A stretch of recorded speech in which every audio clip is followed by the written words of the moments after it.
Right, I'm going to do a previously on. Good plan. Previously on Dungeons and Dragons, the Tastier Treats went to the town of Gwynthryth, rather large for a town, this place. But technically a town, it's huge and now has a big crater in it following a disastrous accident where a small gnome called Dougal MacLay tried to use a gate scroll that he'd been given by, seemingly by Vandergast, an old friend of, friend, acquaintance of a couple of the members of the Tasty Treats, who used his services to teleport once upon a time to find Lenneth's sister.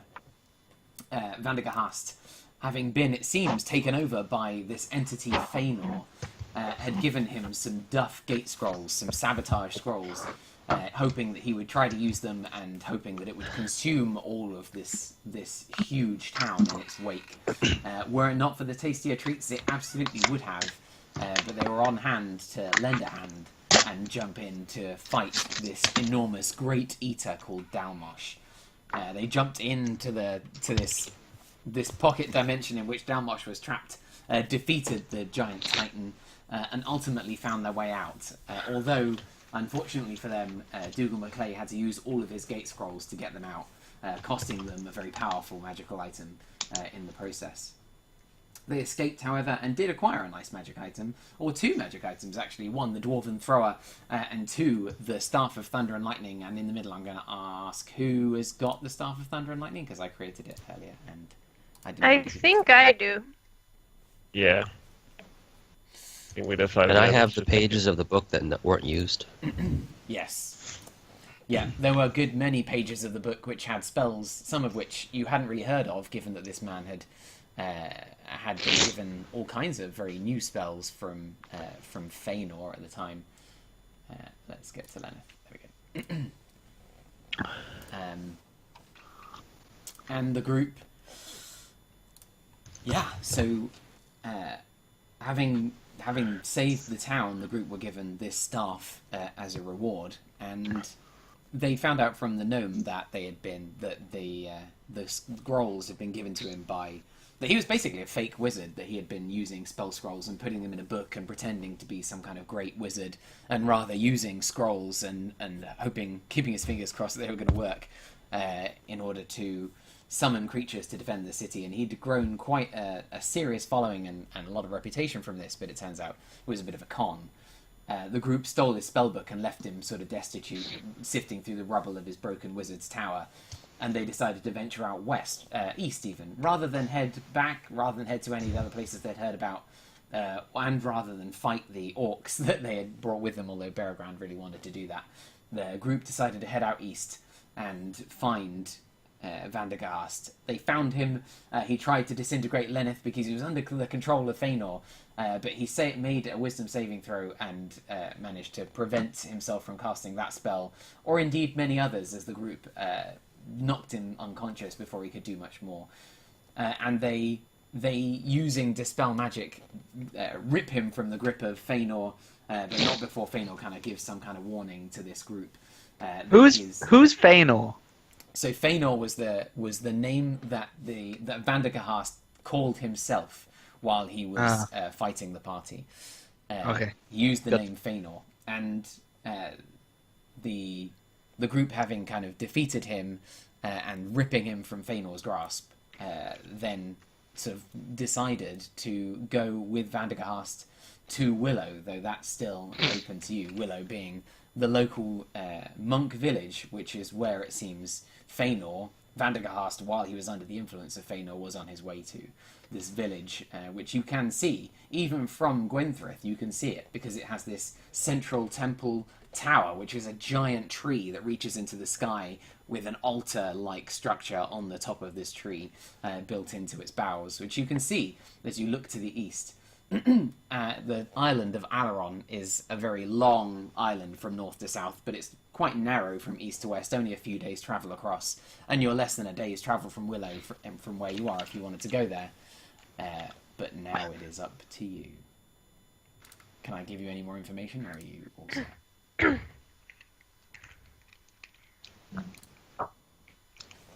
I'm good. I think we're all set. Yeah.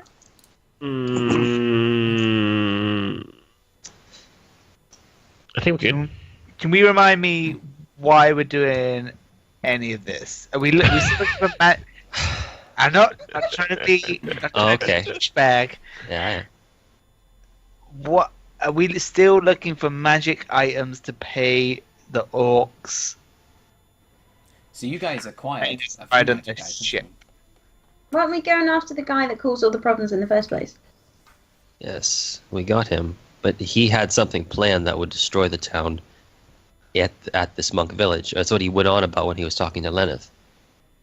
But we don't know what, though. And so we talked to Vendraghast, and we agreed that we go there and see if he's approached or if anything happens when he arrives. There's some sort of sinister villain that we don't know about who's planning the destruction of Gwentrith there. Because he was going there to get something to come back, apparently, to destroy the town. Or something similar. Okay. So the town is still potentially in danger.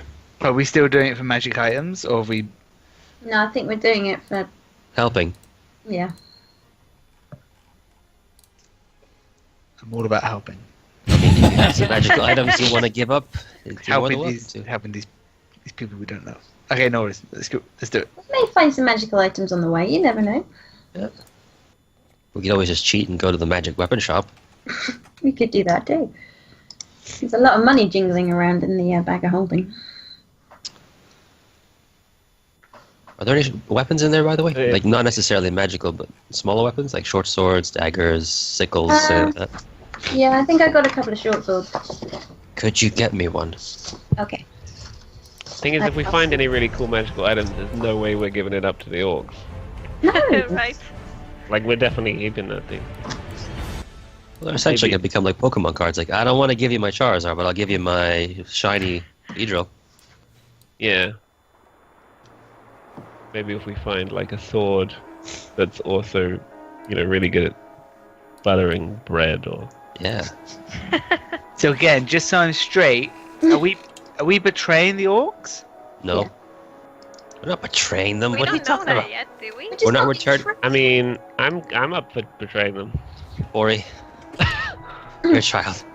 I'm If not we giving the don't orcs my have nice to, things. I don't think that we should, maybe. But I don't think that's plan A, but... We're just not returning to the ship yet. yeah, it's like we'll see what we find and just go from I got there. it. Okay. I don't think we feel particularly loyal to the orcs, do we? Apart No, from maybe, not yet. Maybe, Anything maybe but Templar. They haven't done anything They for haven't us to done give. anything for us. No. Yeah, exactly. Yeah, we haven't. Yeah. They haven't done something to provoke our wrath. Apart from the fact they're disgusting monsters. Well, I'm not going to kill some people based on your opinion. I might. Or no. I'm easily influenced. I will say it has been a day, a night, and another morning since you sort of left Gwynthryth. So it's been a while since you were in contact with the orcs. Fuck them. Well, Okay. they just have It's to already wait the if relationship's already ruined. You're saying like it's over. It's done. We may as well just. We kill him didn't now. get any. We may as well time betray frame or him. anything. We didn't get any time frame or any like instruction on what items to get or whatever. Oh. So I don't think it's that big of a. They Figure it out as we go.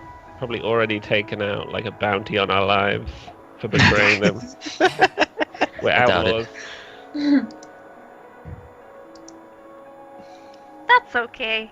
All right. So have we selected the correct quests in the quest log? Can we start playing now? Yeah. I don't see the waypoint, guys.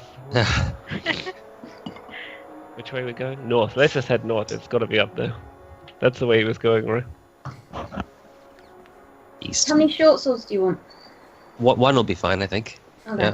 Yeah. Like have three. Don't you have a sword? Yeah. Why do you want another sword? Because it's always good to have an offhand weapon. Sounds suspicious. Or a Did you just get a perk or something? You get that thing that gives you bonus AC if you're holding two weapons? no, but one of the great swords is versatile, so that I can have a short sword on the other hand. Oh, Caps. I had an item in my inventory that has disappeared from roll 20. Me too. It was called Him. the Mage of Kill Right. Everything. It was the katana that I got from Matthew that could become a bow, was it? Kiaramaru. Kiaramaru. Kyudomaru was Kidomaru. yeah, that was in 2.0, not 3.0. So I will move it over. Oh, thanks. That was actually. See, look at that. We drawing have a of magical us. item already. We have a magical item already that we just. We're not going to give that to those guys. Well, I mean, you're on about magical items, so you got a +1 now. I'm all for just killing them. Yeah, let's. They're literally terrible Sus- people. Suicidal, but I don't know. Is it? If you want to take them on, Beargran, you're more than welcome to. I can't do it on my own. Oh, okay. Why do you want to kill the orc so badly? Are you kidding? What? No, it's actually a pretty valid question. What have They okay, haven't actually granted, done anything so far orcs- towards us. That orcs are generally not good. I'll give you that. Orcs are But- terrible people. But what They're have they done to people. you? They're barely even people. I'm surprised you guys can even talk. I don't know how they ride this ship. It's almost like you can barely talk. Is that yeah, like that's not a very good reason. Just saying. They've only Perspective. been No good ever comes from an orc. Well, you can prove us wrong, or you can prove yourself right when they do something. Because you know how much you love being right. and then you're entitled to go, ha ha, told ya, and then we can, you know. It's saying like if like a band of goblins just came up on us right now, you wouldn't kill them. You'd just be like, "Oh, let's be friends." Context. You're way out of it. Why? A band of goblins attacking It's us the on the same road. The orcs haven't attacked us, Beargran. They attacked us. It just said they just came at us. They're coming up to us. What do you do? Depends on how they approach. I would kill them because they're monsters. Perspective. Ridiculous. You blue gnome people are stupid. I'm not a member of the Blue Gnome Group. Well, you sure act like one. Oh, I guess that makes you better than you. High five forward. I did a little hop down. Oh, I know that's all. Yeah. I'm gonna hop and punch his other arm while he's doing it. Ow. Okay, let's move. All right. So the group with Vandergast step out to the east. It only takes another few hours to reach the edges of the town of Willow. And I change music. So. So on the outskirts of the first thing that you notice as you approach, you see a change in the foliage. Is the first thing. The whole of the forest thus far has been unusual. It's got a very solid vibrancy to the leaves. There are reds and oranges, off-season for that kind of foliage, and yet it's got a real vibrancy and animation to the forest. And as you get closer to the town of Willow, it really breaks quite suddenly as the forest ends into lush green, deep green, that extends out into what quickly becomes farmland and fields. And you can see the town of Willow as you're heading towards it very easily, because there is this, right in the centre of it, a you're branching- breaking up a lot, Cabs. Sorry? You're breaking up a bit on Thanks. my Has end, that been at least. happening Yeah. the whole time? No, just the last like minute. All right. Since you started the monologue. I'll turn the music down slightly. It does that slightly. If it continues, I'll switch to the other headset. So you notice in the centre of this town is this huge tree-like monument that just stretches into the sky. It is a tree that looks like it might be made of like two intertwined trees of different kinds, reinforcing each other, branching seriously high into the sky, maybe 100, maybe further feet into the air. And built into it is this wooden structure right in the boughs of the trees, as high as it could be and still be stable, this oval disc of wood. And the first thing that you notice as you step up is this silhouetted single figure standing up there dancing on this surface. It looks like a man from what you can tell, and only really because there's this swooping long white hair behind him and this grand beard in front of him that sort of seems to predict his movement and move before him. And as he moves, his dance partner, the wind itself, moves with him leading and the wind following. You can see this in the turbulence of the clouds up above you. Spears of light break through every so often as the clouds move and rotate with him. He casts rain in certain places in the town. He seems to have like this ridiculous control over the movement of the air and the clouds above. The other thing you notice is off to the south, as you look to your right, heading towards the village, you see this ship cruising through the air.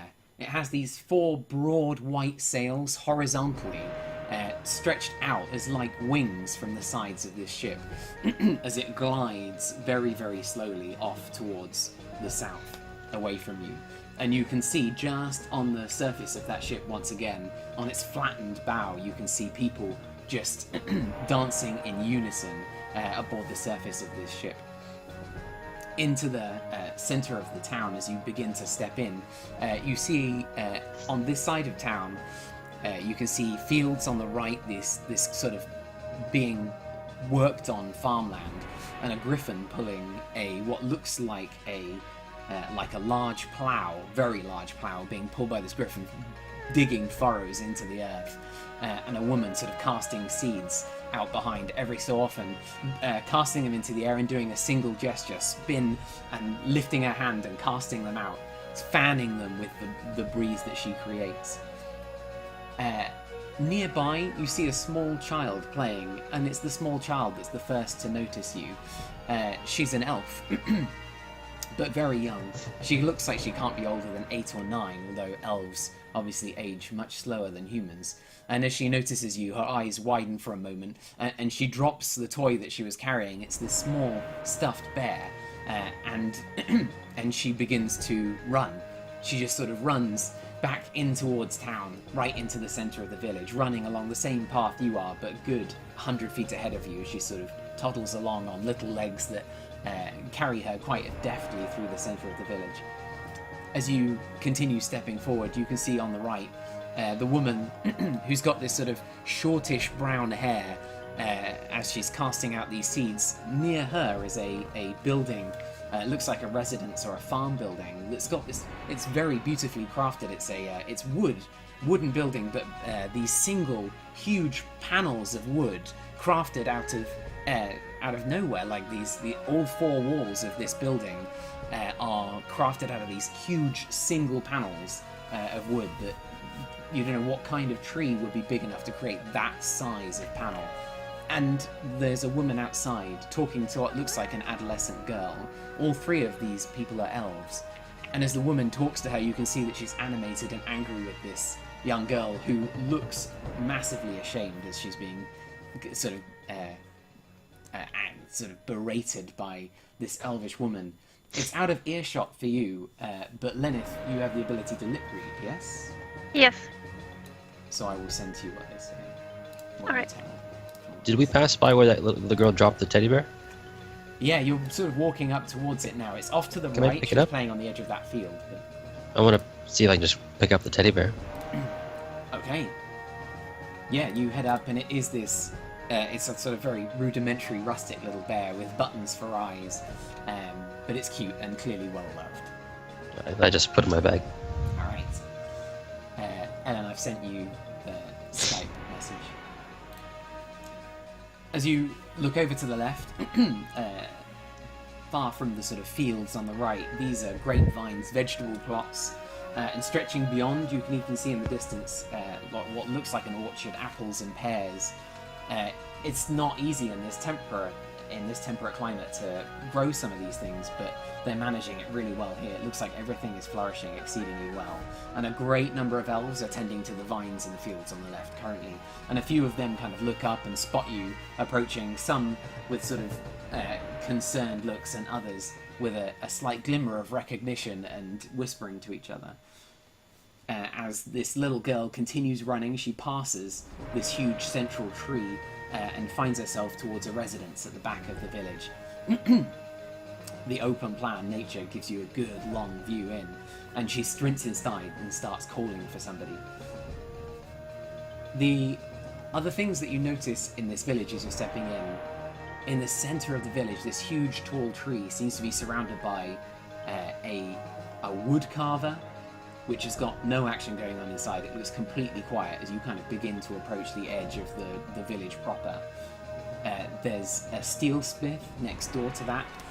Clearly outside it looks like it might be an ironworks if it weren't for the fact that there's a sort of a light colour that gives away the steel nature. It looks like high quality steel. And as you poke your heads in, you can see, like, even from here you can see that there are customers and stuff going on inside. You can't see much detail. There's an inn nearby and a store of sorts. And you can see beyond this great tree, a little girl sprinting in, begins to exit, followed by an elf with a sort of tattooed face. What do you want to do? Is it the same girl that dropped the teddy bear? Yeah. Okay.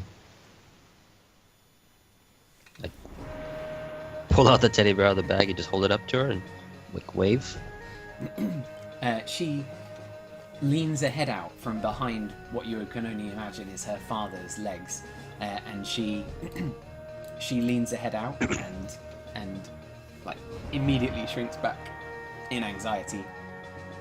She seems skittish, and her father just kind of tussles her hair for a moment and tries to take a step forward and has to kind of prise her off his leg in order to take a step, and I step steps forward up as well. towards you. Sorry? I step forward as well. He steps up and he says, "Hail, I am Sa Lung. It is good to have travelers here. It is a rarity. Faenor?" And you see Vandergast, as you look round, is standing there just sort of not quite sure what to do, and he kind of looks to you for a moment.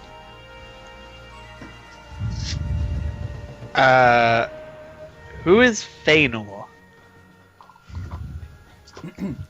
Tsar kind of looks to you with this sort of strange, curious expression, and as you look at him, you can see that he is,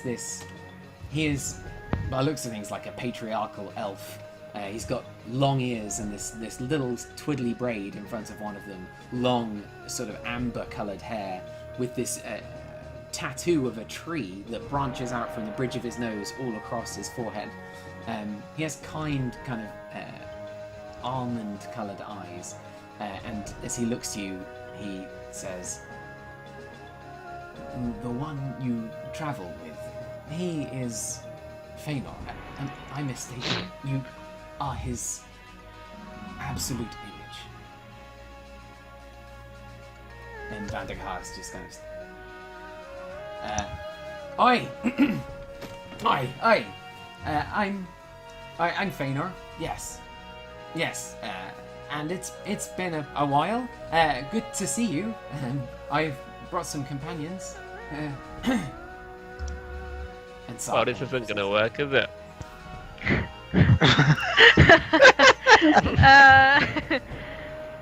Sa says, Well. Well, you seem tired from your trip. Welcome back. Faenor, I never got the chance to thank you properly for healing my dear wife. She is much better. You will be pleased to hear. Thank you. Vanderhaast just kind of nods his life. Oh yeah, well, you're welcome, of course. Can I insight check him? Who are you going to insight check? The creepy dude with the tree face. You mean the fatherly figure of Elf? Yeah, there's no way he didn't see through that. The worst lie of all time. No way.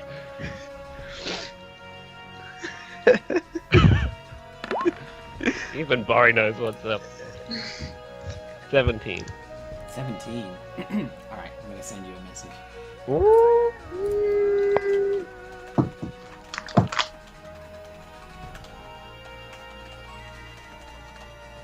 in Elvish, I'm gonna say to this guy, ask him if he's able to provide us with lodgings for the night.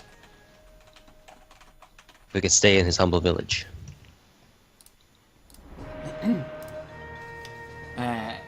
Tsar says, "Oh, of course, you would be very welcome to stay in my abode. I have a residence here." This is Ro, and he kind of tussles her hair a little, and she kind of leans out and looks towards you, Templar. And in Elvish, I hand her back the teddy bear first, and then I just tell her, I think you left this in the field. She looks up, she's like, "Lasulan," and she takes it from you, and then just skitters behind. Yeah. He says, "Thank you. She has always been nervous. You would be welcome to stay with me and avail yourselves of my bath if you would like. No offense, but you seem like you None taken. need one. None taken. None taken. Perhaps I could have dinner made for you." That would be That lovely. would be fantastic. You could tell us more about your home. "Then please join me. Come." He kind of turns and begins walking. Alright, so we'll walk after him. Follow along. As you're walking behind you, you hear the sort of conflict between the woman and her adolescent daughter come to an end as she sort of slams the door, heading back inside. And an exasperated elf returns to the woman at the plough, and they have a conversation together. The other thing you notice is as you pass the steelworks, the steelsmith, inside you notice a woman is upset. She's in tears and being consoled by a young male elf who has a hand on her shoulder and he looks like he's trying his best nervously to look after her. And Can I Sar, try to liberate that as well, if it's possible? If you they're can talking indeed. to each other. Yeah, absolutely. As you kind of peer in, as you go past, you can hear them. Did you want me to whisper it to you, or just speak it out? You can just say to me. That's not so. Okay. Not so important. As you're passing, you as you're reading their lips, you can see her say, basically that she doesn't know where he's gone, and that he's been lost, and she doesn't know why people don't find it important enough to go after him. And the guy is saying that there's nobody in the village that can do that now. We have few left since people left with the sky sail, and that he is perfectly capable of looking after himself, and he's sure he'll come back soon. I'm gonna wear off from the group Okay. Where are you going? and can I try to do it a bit stealthily Yeah. so that Templar doesn't follow me? Roll me a stealth check as you sort of step back from the group, like walk a little slower and allow them to continue while they're talking to Sarlon. I'm gonna check my passive perception just so. Yeah, do we all get perception check? Yeah. Passive perception. 16 on passive, just saying. I Doesn't know matter, though. Seraphina's got the highest at 21, alongside Lenneth, who's got 21 as well. Yeah, I rolled 20. Oh, so the only person that notices, I think, Bergrand, what's your passive perception? Yours is probably pretty high. Looking it up, Is it 18? and he's 16. 16. So is your Mine's stepping... a 9. What's yours? 9. Okay, makes you're- sense. You're struggling to notice what Sar was on about as you sniff your armpit. Like, no, I'm fine. Honestly, I was surprised Lennis was here. Lenneth takes like a slow step backwards and finds herself standing alongside Seraphina, who notices where she's headed. Is there anything you wanted to do, Seraphina? I'm just gonna kind of give her a sly smile and keep an eye. Right. So exiting the group, I- Lenneth, where do you want to head? Yeah, I'm just gonna tell Seraphina first to just give me a minute, I'll be back. And then I head into where the woman and the man is.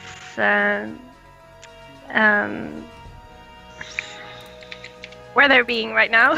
Sorry, Okay. English fail As right you now. step into the edge of the steelsmith, you see inside the quality of the steel is exceedingly high here in places. Some of the work is quite well crafted too, but it's not the craftsmanship but the steel that's something to kind of remark upon. As you step forward and look inside, you see a female elf.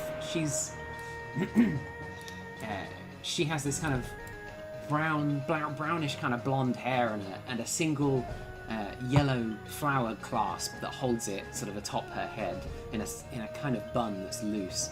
In her arms, she cradles this unusual little white albino squirrel that kind of skitters and that she's trying to stroke, but she's sobbing sort of uncontrollably as she cradles it.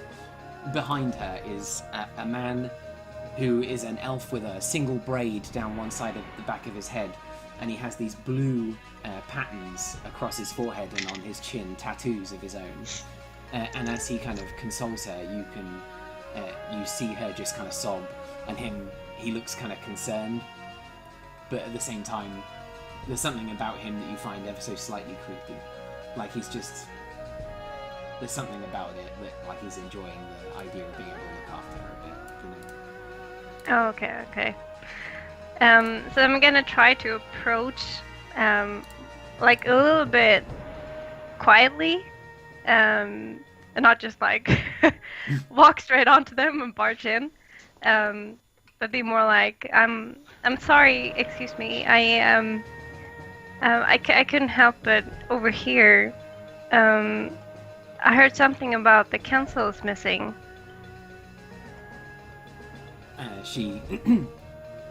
She looks up and wipes an eye, and she's like, "Oh, I'm sorry.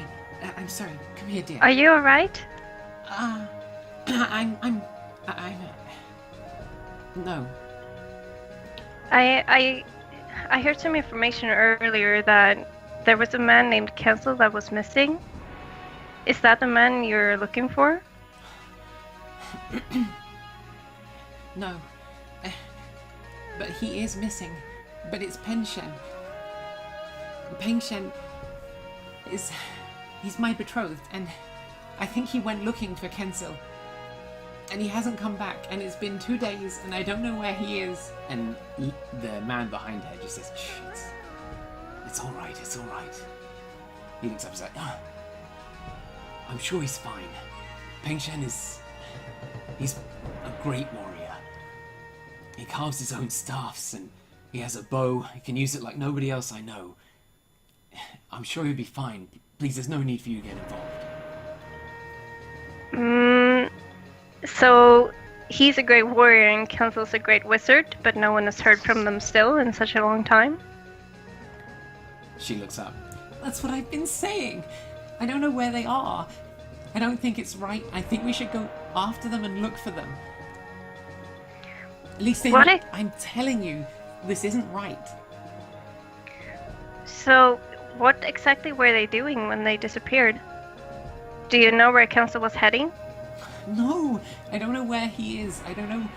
Penshen, if he'd have told me he was going, I would have told him not to go, and that's why he didn't tell me, and he is gone, and I don't know where to start looking.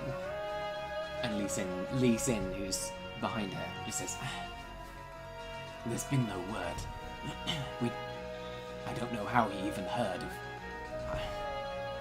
Kensel has been missing for some time now, and a good week, I think. And he is a great wizard and prone to going missing. I don't know why Penshen would go after him or where he would look."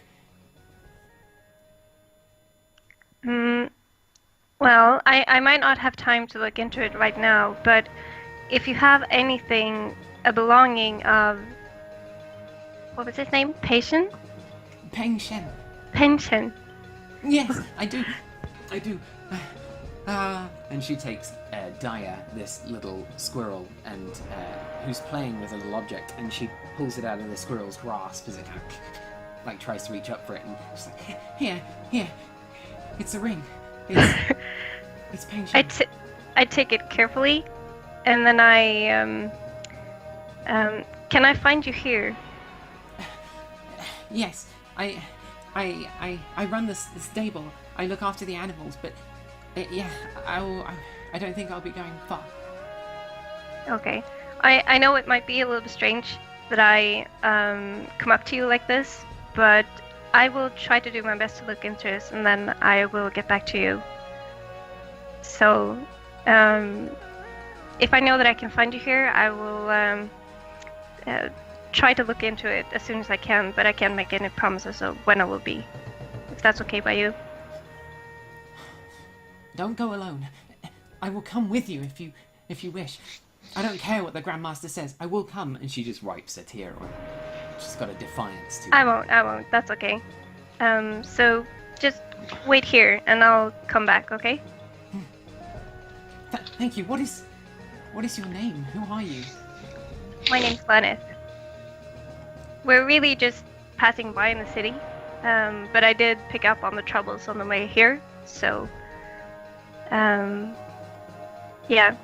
I just wanted to look into the information because, yeah, I might be able to get some clues about this.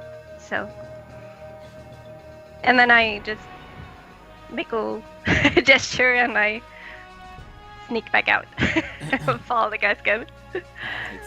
Right. As they keep walking, you guys hear this sort of patriarchal Salung say, Yes, and my child, this is Ro, and as you can see there, this is Gen, my firstborn son. And there's a young boy with short, slightly curled hair, who looks at you with a somber expression, and slightly sort of cautious. And before you've reached the house, a woman steps out. She's got this short, very white hair, and she pushes past again, almost unthinkingly, and she steps out towards you, and she says, "Hi, welcome. We don't usually have guests here. It's so good to have travelers again. And who might you be? Are you the legendary Faenor?" And he steps back and says, I am. That's what they call me. Do you have a drink, perhaps? She's like, well, Faenor, I of course can provide you with a drink. And what of your friends? Who are these fine folk that come here? We could go for a drink. Is that what you're asking? I can provide you all. We have ciders and wines that we brew here, and I'd be happy to give you our best. But please, what are your names? Well, I'm Berogrand. This is Bori. Hi. I'm Lenith. And this is Iffy. You can call me Templar. I'm Seraphina. And I am Philo. And Sar kind of steps forward, he puts a hand on her shoulder and says, perhaps the drinks, please. And she says, of course. And she steps away and steps inside. Again, Gen just slightly shuffled to one side as she passes. She has an unusual nature about her. I'm following her in. Okay. As you step inside, it's a simple place, really. It's got a small entrance hall, an entrance room, rather than hall, really. And there's a small table and a hearth, and it's sort of bare, really. Apart from the hearth and the wood that's piled nearby, there is a cooking stove in this sort of entry room, really. There are a few rooms that branch off. As you're entering, you got a sense that there was a small stable for some kind of animal, and there's a door that leads to there from inside. Beyond there are maybe a couple of bedrooms and like a storeroom off to one side, but it's relatively simple inside. She heads to the cooking stove and just begins to pull bottles out of the cabinet and finds tankards and begins filling for you. I sit down at the table. Same. Sar kind of pulls out the table for you, and you sit around, and you see again this little boy kind of step up to you, and he's kind of he's looking at Berogrand, and you can see he's kind of like wide-eyed and amazed, and you see the little one sort of skitter back to her father's side as he steps in, and as you watch him, you can see that he has a concerned eye. There's something to his expression as he watches Feel as she begins to pull glasses, tankards out, no glass, and she pops this sort of she's pulled a bottle out, she's looked at it, put it back, grabs a cask from under the counter and uncorks it and begins pouring this cider into tankards for you. And she has a sort of musical step as she moves. She's almost humming to herself. She's sort of jovial. And Tsar looks at her with this sort of ongoing, sort of slight concern, or something, as he kind of ruffles Ro's hair again against his leg. He turns to you and says, "Please, what has brought you to our village? What is it that you are seeking?"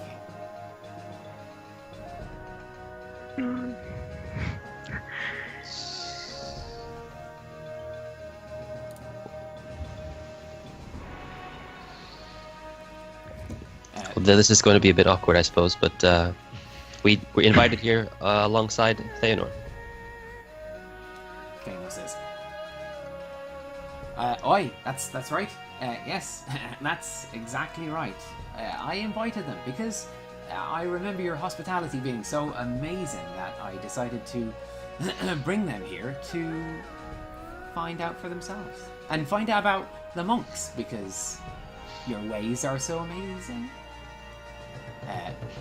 You see that Tsar kind of looks to him with a slightly squinting expression and continues saying, "Well, I am glad that we made such an impression on you, Faenor. You do seem different, but perhaps the months have changed you.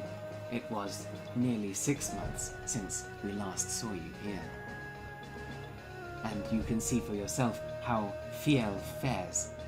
Her health is so much improved since you helped her. I am still not sure what it was that you did. Our healers could not have brought her back." And Fiel turns and she says, "Don't bother them with all of that. Please. I'm so much better now. A new woman. Please." And she brings her tankards to the table and passes them in front of you. Many thanks. To fresh starts. To fresh start. I don't drink it, but I tip it back. Okay. I drink it once. As you're drinking, you just see Gen's jaw just drop as he just kind of watches this huge, like, hulking dwarf, bald dwarf, a rare thing, really, particularly here. And he just kind of watches you drink it down, like, amazed. I'm just gonna like nonchalantly just sort of admire it in a way, sort of like look into it and smell it, and at the same time kind of use my alchemist thing to see if this is a potion. Oh. Right. You take a sniff and a taste. It's No, I know, no taste. I don't have to taste it. No, I don't have to taste just a it. sniff. You take a taste, you pass out. No. you take a sniff. It smells like amazing cider. Like, this stuff has been very expertly brewed.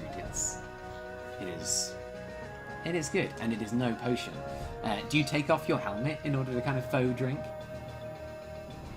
I suppose I'd have to.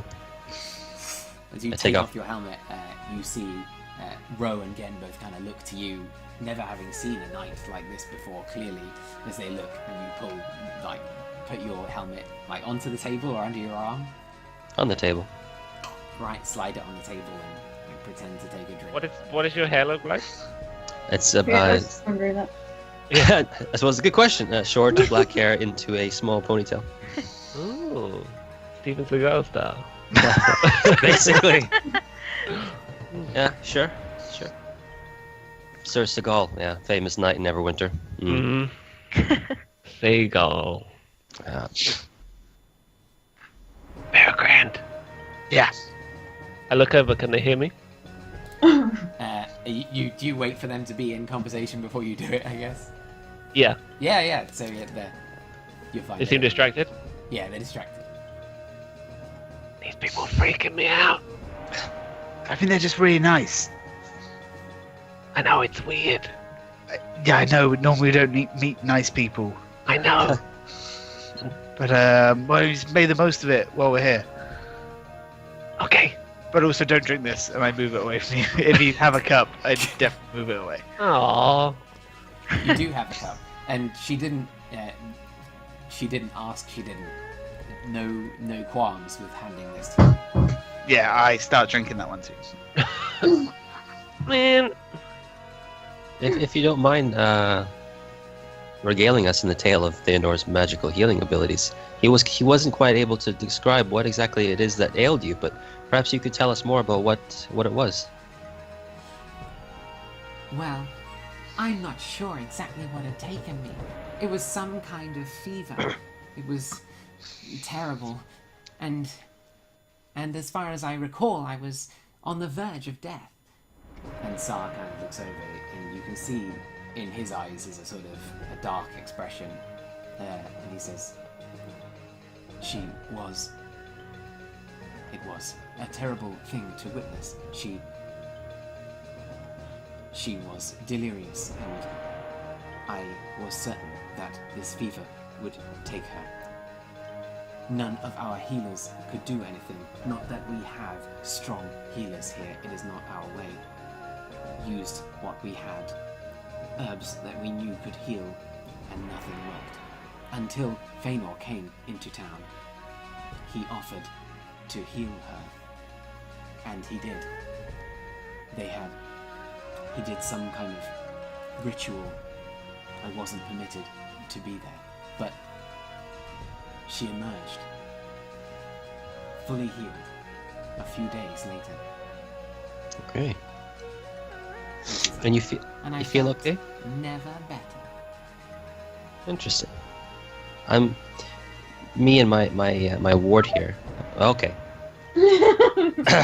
Perfect timing. Your ward knocks it back and passes out. On the table. Right. Fine. Me and my ward here, Lenneth, we are both practitioners of. I dabble in some magic myself. If you would permit me to, if you could humor me, perhaps. I pick up my sword, basically, the soul sword, and lay it on. Nope. Oh boy. Turns out it was poisoned. It was a paralysis poison. Ah. Everyone rolls for initiative. I pull out my sword. The end of that sentence is The pretty table. So, great. You're back. What part? We heard you starting to pull out your sword. Okay. Not a euphemism. Put the sword on the table. Could you place your hand on the hilt? I'm curious to see if Faenor's healing has taken full effect. And this might be a way for me to learn a little bit of the art that he practices. Roll me a deception check. Okay. I actually am trying to figure out what's wrong with her. You could roll me a persuasion check if you prefer. Because Yeah, I I am was on the knife edge about that when I was thinking. I'm not trying to lie to her. I'm actually legitimately going to do detect magic, but with her Alright. hand for like. Persuasion check. Yeah. I'm not trying to like. Oh, what makes it? I thought it was a trick too. I thought it was a trick. It's always hard to know. I'm glad you told me. I'll take that as a compliment. 19. 19. She kind of looks to you. She's like, I don't see why not. I assure you, there will be no harm come to you. I am a knight of Neverwinter. It's what we do. Exactly what is it that you're seeking to do? To see if there is any lingering effects. Oh, I am amazed by Faenor's ability to heal you, and I would just like to have a glimpse as to how it was done, perhaps.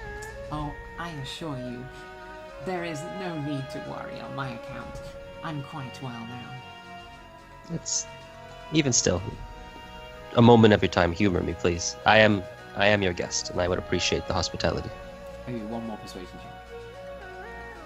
Why don't you just ask Faenor? 22. Roll for initiative. Fine, of course. And she places a hand gently against the steel of your blade. All right, and I put my hand. Put my hand on the hilt, and I detect magic. You get a very familiar ring from the spell as a flash runs through your mind of the same effect that Vandegast was under. All right, I make no move to indicate what I've seen. I just gently take my hand back, and I take her hand, and I gently lift it off the blade and hand it back to her. Thank you. It would appear that you're perfectly healthy. As I suspected. I am quite well. You needn't worry on my account. Please drink up and tell me the story of how you came into Faenor's service. I'm so interested. I'm sure that's a tale Faenor would love to regale us all with. It's quite a funny story, actually. Yeah, Lenneth. Go ahead. He's like, oh, oi. He just drinks, like, oh, he's like, what?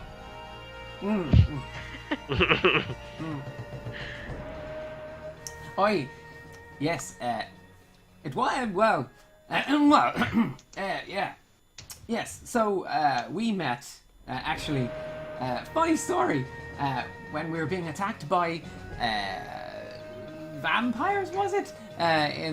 In the middle of a field, only a few miles from here. It was quite a terrifying ordeal. And I was fighting them off, but they were quite oppressive force. And long story short, they saved me. Well, Alina, he's it's a got boy. I don't know. I say, this guy is an idiot. Theo looks to him and she says, well, that's unbelievable. Almost. But believable. It's something. Fortunately, he's been drinking, so he tends to have delusions. Mm-hmm. They weren't actually around vampires. where They were Runkel is. they were dire wolves, but that's okay. Like expecting a fight. Like, where's my bear? You see, Mr. Runkle is just kind of sat outside. He is poking a head in through the door and is just kind of gnawing on one of the chair legs, just that's poking towards the door. Runkle. Stop eating that chair. I'll give him the look of like, get ready. Bori, you feel a kind of a tug at your leg, and there's a young. As you jump, she jumps. As Ro kind of looks to you, and she's like, "Can I pet him?" Oh yeah, go for it. And she just kind of takes a step forward and gingerly puts her hand out. Mr. Runkle kind of nuzzles into her hand, and she's like, Runkle, don't eat that child. kind of licks her face. She giggles a bit as she kind of strokes his fur, and then realizing that he's mechanical, is like amazed and like stroking and.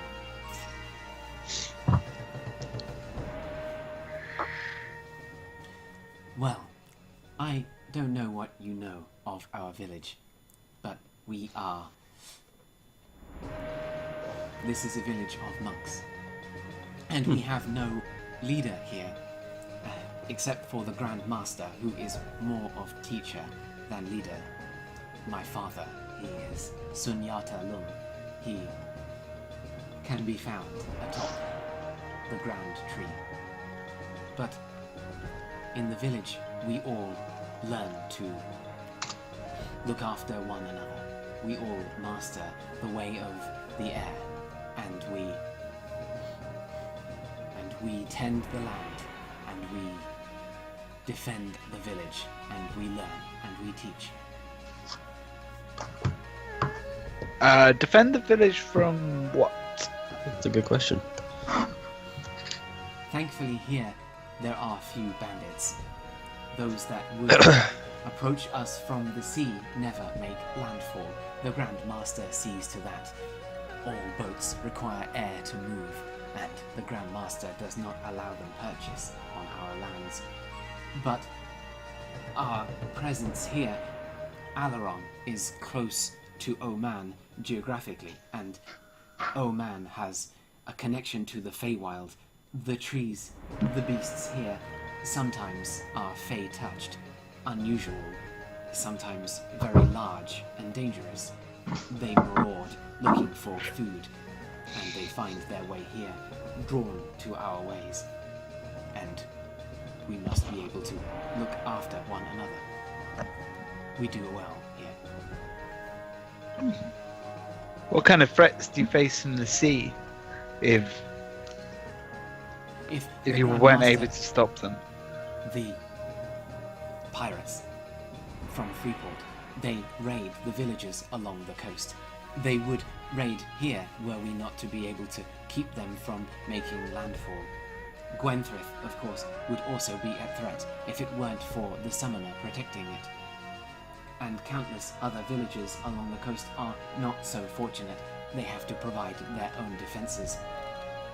The other elemental temples have their own defenses, of course. Have you ever heard of any orc pirates? The orc pirates are some of the worst. The bloody vengeance is well known throughout the lands. Thankfully, it is a four-sailed vessel and requires air to move. It has attempted more than once to raid this village. I fear it would be a bloody fight were they to make landfall. What do they do? Kind of the whole pillage, murder deal? Yes, thankfully I have not seen it firsthand. They have not been able to reach us. But yes, there are tales of fishing villages being destroyed and people harmed, and they seek magical items that people hold. There are those here. We have some in the village. Even the items, even objects can become Fey-touched, gaining magical properties. Oman sees grand relics, very ancient items that have taken on the touch of the Fey over many years. Here we have but a few items, and yet the orcs would take them from us if they could. They are not the only ones, but they are particularly vicious. Thank you for proving my point. I just look at Templar, I look at Lenneth, just doing each one of these. Get back to my cider. The orcs Have you- respect strength, and we have shown them that. Perhaps that keeps them from attacking too. Orcs are the worst, you're right. Yeah. But you are right, they do value strength. Absolutely. But have you faced any threats perhaps more sinister than just fate-touched creatures? Have you experienced any questionable characters coming through your village? The wizard Kenzil is a rather strange fellow, but he is an ally of the village, if nothing else. There are very few who come through here. Those that do, Faenor included, and your good selves, always bring a sense of tension, I suppose. Naturally. This wizard Kenzil, is he in the village now? No, the wizard has not been seen for nearly a week. He often visits, and he lives in the forest some 20 miles to the south. but he has not been seen for a little while now, a few days. Is that normal? No, usually we see him at least a few times a week. He enjoys our cider, and he can study as a hermit as he likes to do, and then he can come and see us afterwards. He likes to drink here with us. No.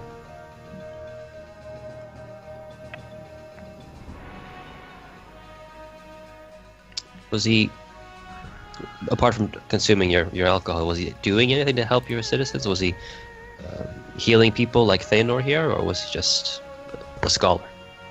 He was working on something particular, a new kind of spell he had learned and was trying to master.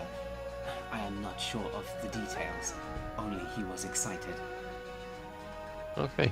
And the last time he was here, he was behaving as his normal self. Yes, his normal self. A curious and anxious fellow. A man, surely. Yes, Okay. yes, human, I think.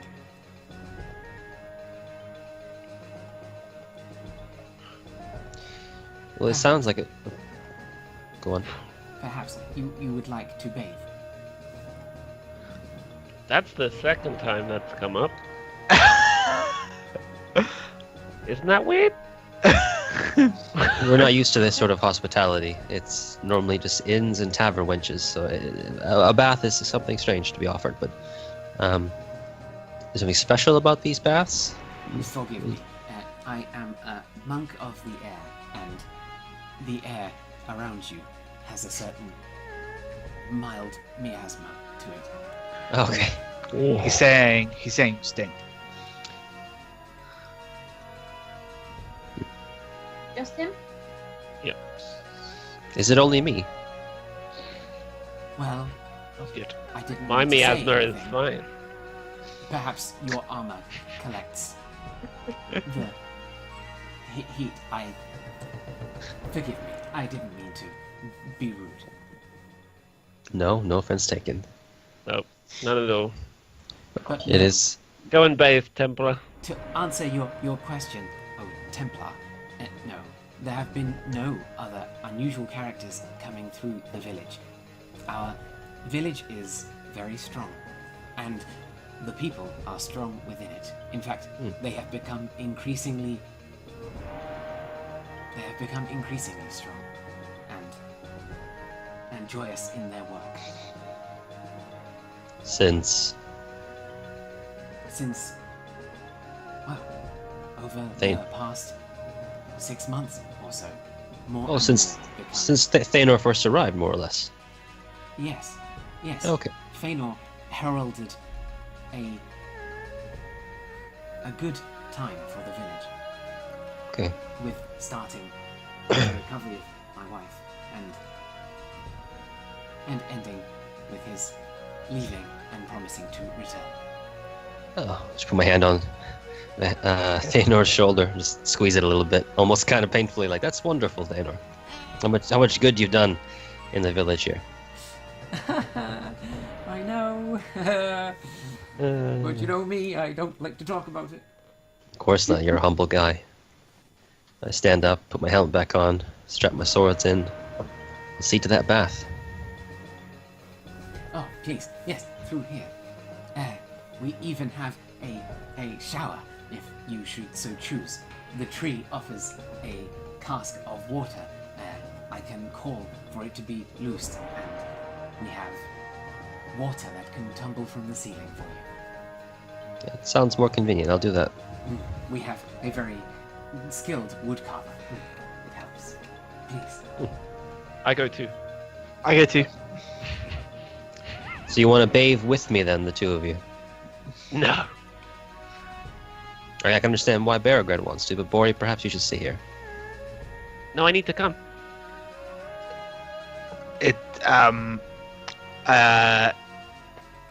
It's boys and girls do it separately.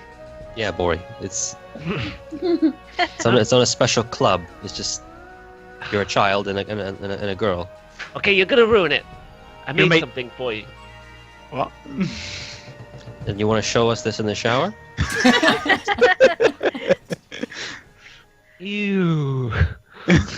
And Bori pulls out this like small like metal box with a big round button on it. She's like, I made you something, but I need to attach it to your armor to make it work. So I was gonna put it on your armor while you're having a shower, but you ruined it. Yeah, okay, sure. Is it something useful or funny? Useful. All right, I trust you, Bori. It's very unfunny.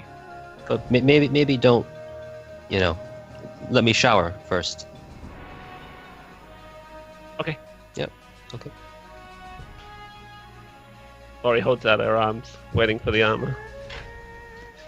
I'm not gonna get undressed in the hall here with everyone in it. Oh, Okay, Bori, just come with me, and then we'll sort this out. Let's go. okay. You step through to the back room.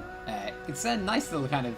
There's a wet room off the back room, and it's a nice little place. You take a shower, and handing your armor to Bori is way too heavy for Bori to carry. Through the curtain. Like... Oh my god. Do you put it on? Maybe just the helmet.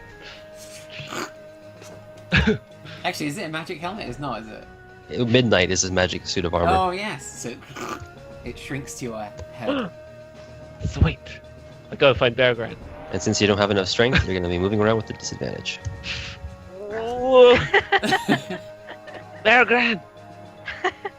Bear Grant, look who I am! Hey, that's cool. I just bang her on the head. Oh, Go hang out with Lenneth, and I go take a bath. All right. I'll humor Bori for a while. I can babysit, no big deal. guess who I am? I can't tell. I get my spanner and I pretend it is a sword. I'm like, how about now? Haha! Be careful with that, okay? Whoa. And I think that you're pretending to be iffy. Yes! You got it. Nice.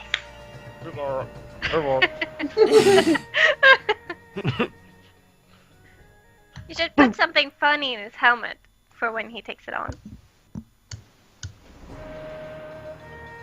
Like some what? jam or something. Oh no. Can't put jam in there. Anyway, I don't have time for games. I have work. I go and get his armor. I start attaching the box. All right. You start wiring up this armor around the inside, just wiring it up to this little device you're attaching. I've been Really stealing need to find cider. a more. I've been stealing cider out the cupboard.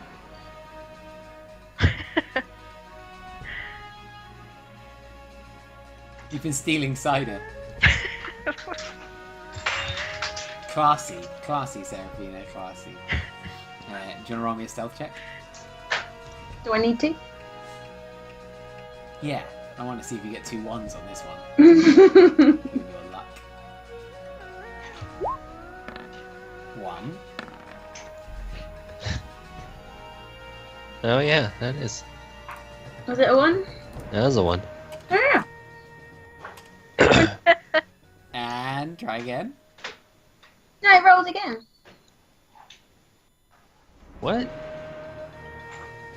No, so it knows when I roll a 1 and it re-rolls. Oh, So I rolled 26. Because if I rolled a... Oh, does that make sense? Yeah. So that means it's a one twice then. No, so I rolled 11 plus 15 is 26. I see. Oh. Yeah, okay.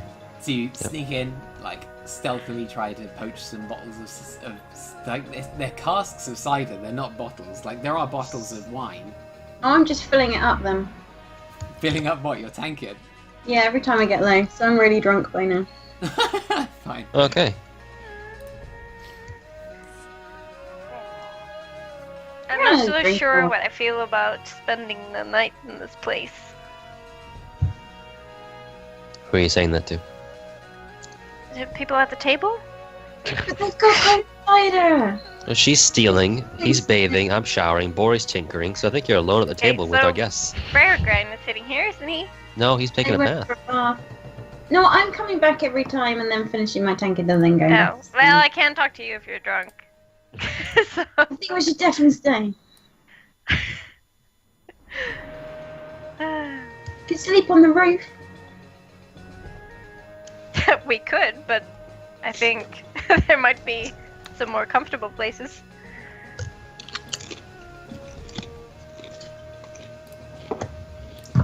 So, finishing your bath. Like, you all bathe, you get stuff sorted. Bori's got her device finished. It takes a couple of hours to get you all bathed. Is everyone bathing and stuff?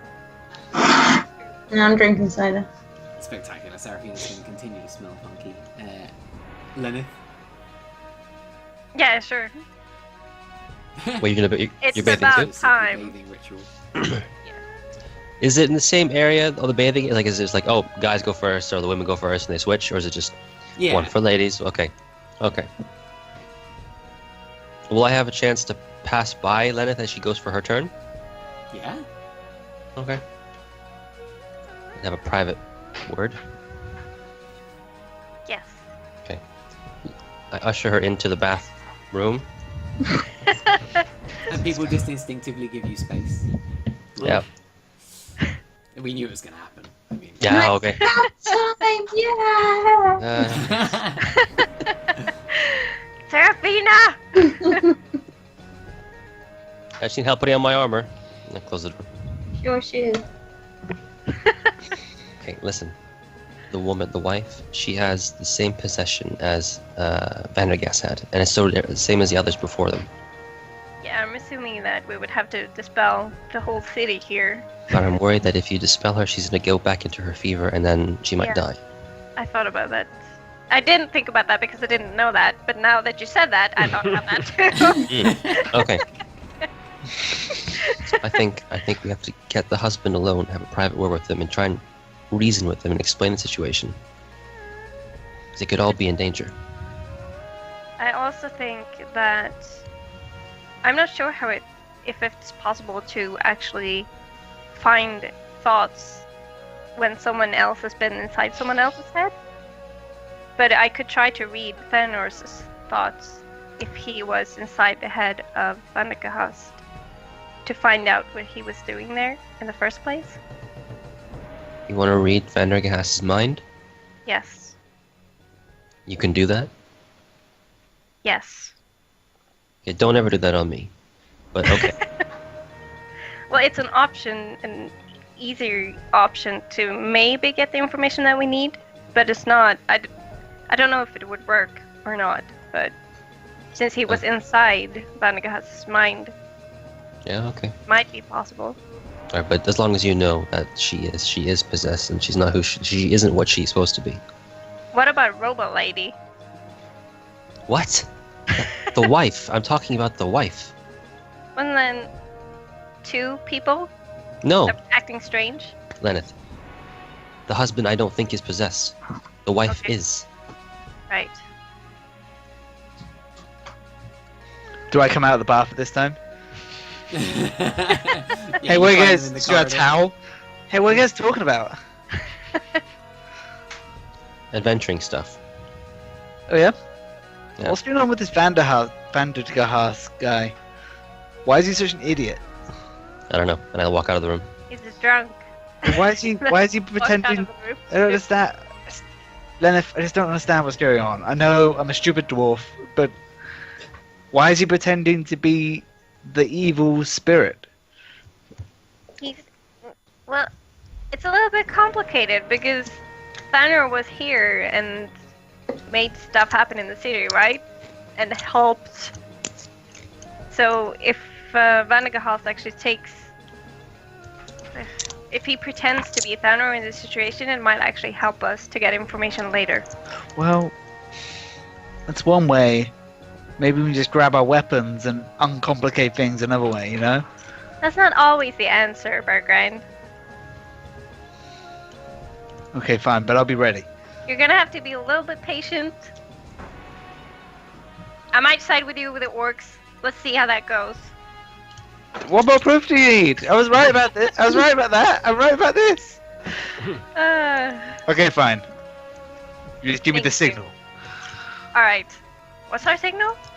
I don't know. You just say Bonana. Bonana. Okay. Got it. Bonana is the signal to wreck shit. Okay, So I we got used to use the in the army. it. Alright. Got it? Got it. Sweet. Right. Good. Right. I go back to Yeah. the common room, living room area. I go look for Bori. You find Bori kind of working on your armor on the table, kind of taking up most of the table, while the kids are both watching intently. Still Bori? wearing the helmet, trying to like Are look you through. jamming around? Bori, are you done? Oh Are you yeah. done? Yep. Check it out. I lift up the breastplate at least. What? Where have you placed it? It's just like here, like a chest piece, but it's just like a small box, like same color as your armor, like dark Okay. metal. And Yeah. it's very simple, but it's like attached to the armor now, and it's just got like a round button. Should I press this while we're inside? Oh yeah, you're not gonna explode. Give it a go, give it a go, give it a go. Should I put it on first, Bori? Oh yeah, put it on. I feel like your instructions are frightening me. All right, I'd spend the next unless Bori helps me the next 5 minutes donning the armor. I'll help. Okay, As best you can. I'll help badly. like holding one strap at my ankle. As you're doing it, the other kids are trying to help. They're grabbing other straps. Yeah. pulling. Okay. That goes on the. No wait. Where does this go? I don't know. I just grab whatever. I don't know how it works. I have a leg piece. Eventually, I get to get all of it on in twice as long as it takes. Yeah. And I step back and I press the button. Okay, so it brings up like a shimmering field around you, it's like an inch off the armor all over, and it looks like kind of it's like almost imperceptible, but you can see it, but it just like refracts the light around your armor, so Okay. it makes it kind of like tough to see where your edges are, Okay. like a refraction. Okay, Bori, should I be worried about this? Is it working as it's supposed to? Is my better question. Yeah. It'll be hard for you to see, but it makes you harder to hit. Oh. Well, how often can I do it? Once every 8 hours. And then I need to recharge it. Oh. But it lasts for an hour. Wait, does it last for an hour? Yeah. Okay. Cool. It lasts for a minute. So presumably, as we're having this conversation, it lasts for about a minute. It goes, zzz, and then just dies out. Dies for 8 straight hours, yeah. But if you use it in a fight, not gonna be able to hit ya. All right. I trust you, Bori. So now you have to recharge it. Yeah. And how you recharge it?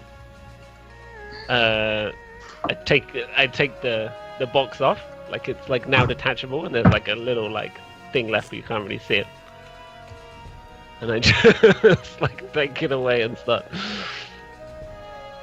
And Okay. it takes me. I think I can do it in a minute. Hold on. But you can only use it every 8 hours, is that right?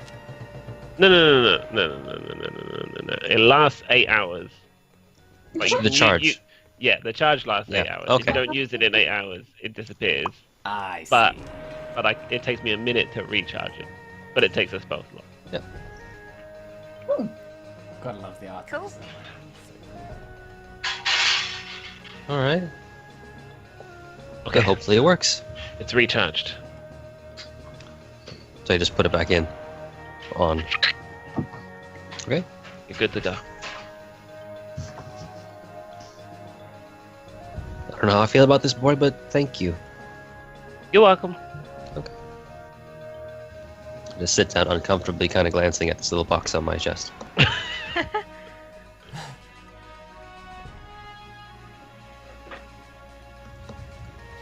So,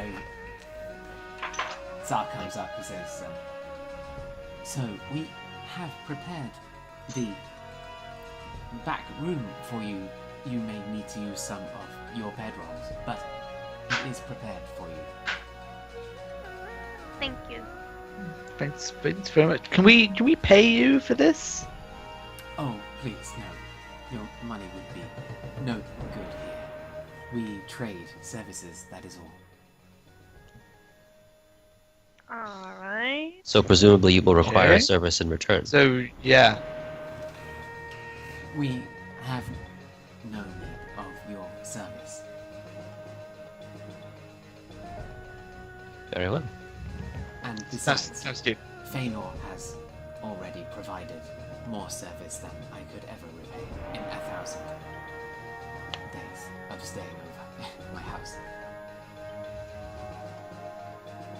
Good old Faenor. I give him a look from underneath the visor of my helmet. Fine. Good old me. Right. What time is it, Kebs? It's getting late now. It's getting late, yeah? Okay. Well, I'm just going to do a quick patrol to the village and be back in an hour. Alright. I'll join Templar. Okay. Everyone else hanging out? Yeah. So, Yeah. the Templar and Vermilion, you step out into the center of the village. The residence is kind of in the center of the village, really. And as you stroll round this enormous tree, you can still just about make out this Grandmaster on the top, just staring down the village, stationary, watching. And as you kind of take a stroll around, you can see that this tree has a staircase that leads all the way to the top of it, bending through the boughs of the tree. How high is it? Looks like it might be 100 feet up, this thing. It's high. I see. I see. There's around you the steelworks and the kind of woodworks, the wood carvers, and there's the general store. Beyond that, there are residences and farmland, really. Okay. But it's late now, so everyone's probably indoors. Yeah, it looks like it's quite quiet outside, except for the Grandmaster upstairs. And there is kind of movement around in the sort of buildings and in the residences.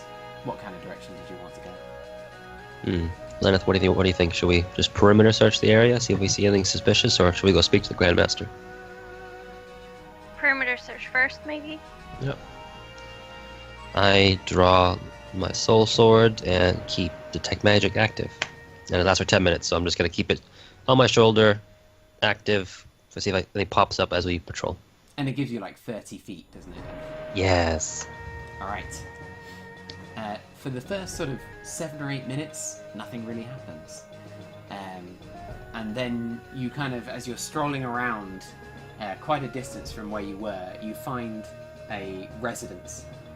And there's a glimmer, a flash of magic in the corner of your eye that your detect magic picks up from inside the residence. It's a small building, not unlike the one that you just left, but this one doesn't have a back bedroom. You can see that it's slightly smaller. It only has a closed main door that leads into what you imagine is a kind of big front room and a single bedroom.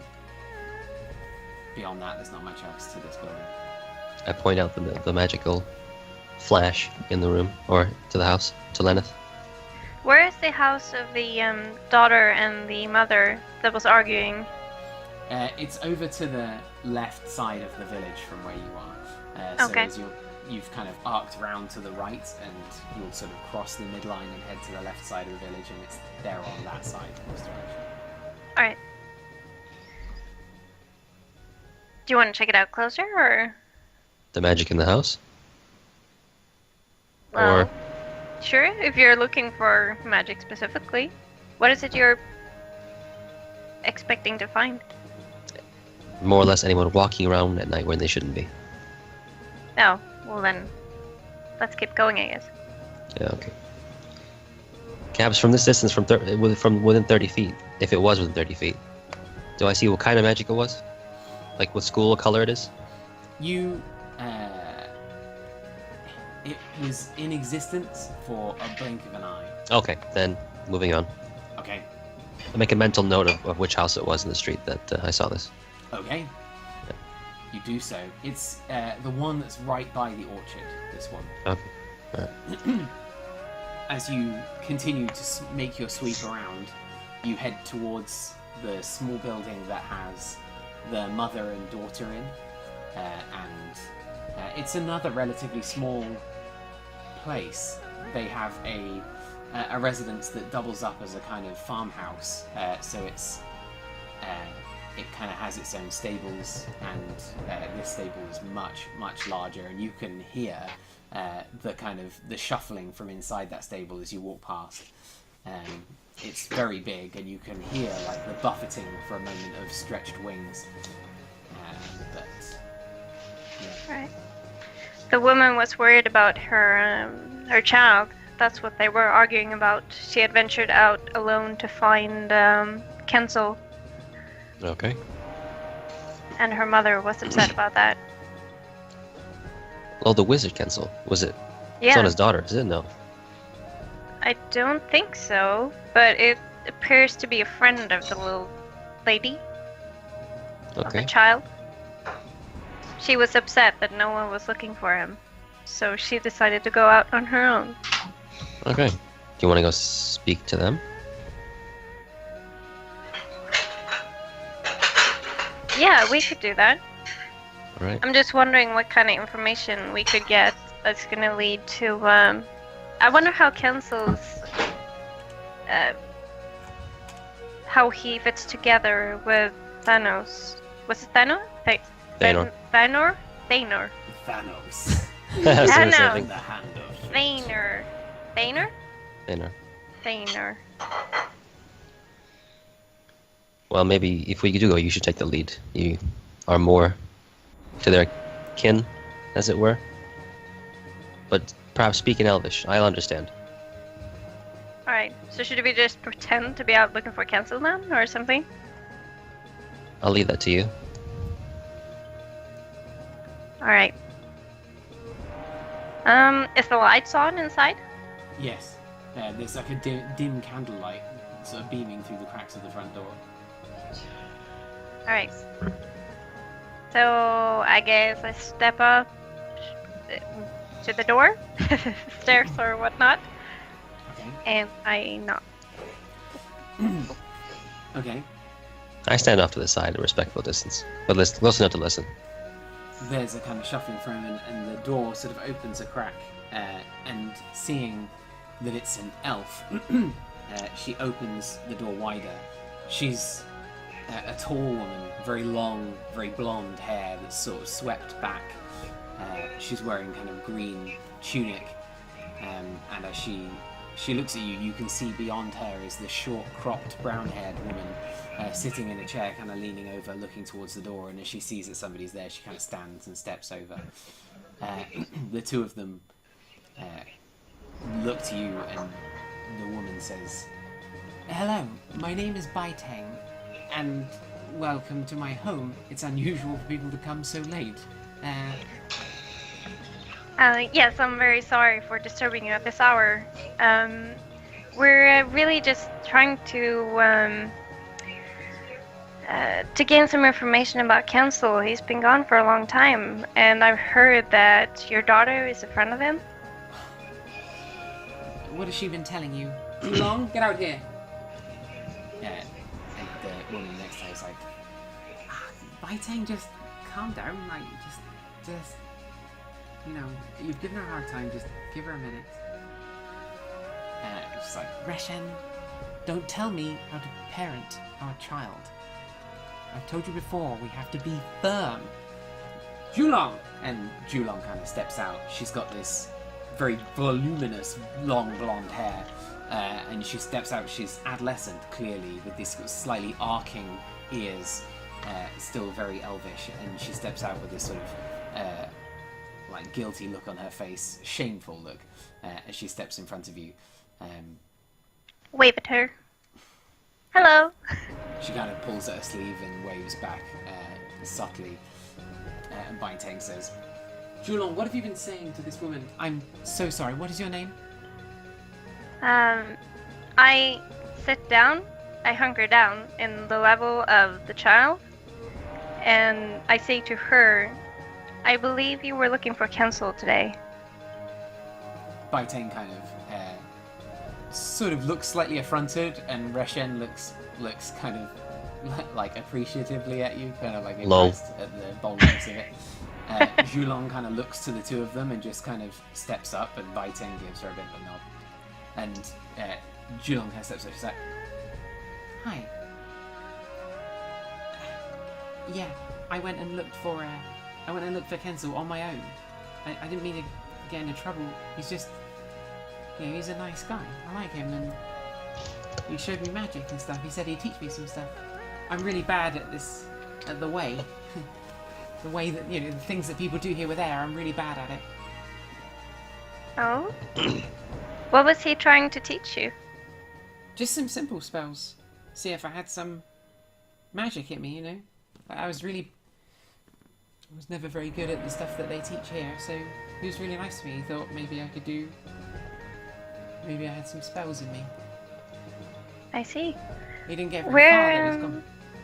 So when you went to look for him, where did you head? Where did you know how to, how did you know where to find him? He took me to his house once. This kind of, it's like a hovel, really. Just a place out in the woods. I wasn't supposed to go. I'm not supposed to leave the village, and I got into trouble for that too.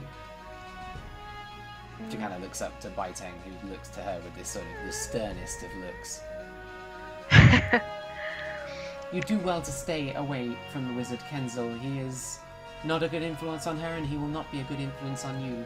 I see you too have youth about you. Do not pursue him needlessly. What do you mean that he has bad influence on her? Julong needs to try harder with her studies in the way. Ooh. She gets distracted, she doesn't try hard, and then she fails. And as a result, she feels like she doesn't belong a little bit, and that's her doing. Kenzel is just another distraction, giving her dreams of having some magic in her as if that's a thing. She needs to study hard at the way, and she will learn to channel her ki like the rest of us. Right. Well, I can't do it now, can I? And Baitang's like, Julong, do not talk back to me. I told you, you can have the orb back when you have learned to behave in accordance with the rules of my house. Julong. What was the orb? What's that used for? Julong kind of looks up, like, it lets me channel a little bit of ki. It like stores Alright. it for me. It was a gift from the wizard. I see. I look up at the mother. And I'm like, if it actually helps her to store her key in the sphere, doesn't that mean he did something good for her? Baitang is like, it does. Perhaps he was a kind man, but it doesn't matter. What I say goes, and Julong needs to learn that. She'll Right. get the orb back when she learns that. Now, if you're done teaching me how to parent my daughter, is there anything else? Do you have information you can give me on Cancel? None, only that I hope he is all right and that I hope he does not return. Oh. Right. I I Look at hate this you. child. She kind of pushes her away a little bit. She's like, "You never liked him." And she just Aw. kind of begins to back away, interrupting you. I'm sorry for disturbing you this late. I think it's best that I leave. Rashan kind of steps in and she says, "You'd be welcome anytime. My tongue's just. You'd be welcome anytime. Perhaps now was just. It's been a rough day." Right. And I just thank you for your help. And then I go. And I turn to follow.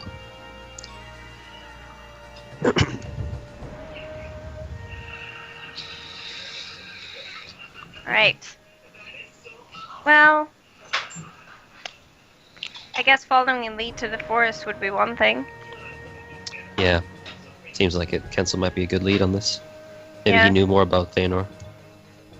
Might have. Apparently, Faenor had some kind of interest in the magic that he was doing, maybe? Yeah. Something like that. We probably shouldn't spend too much time in this village. No, it gives me the creeps. Do you think that Faenor could have put a spell on the entire village?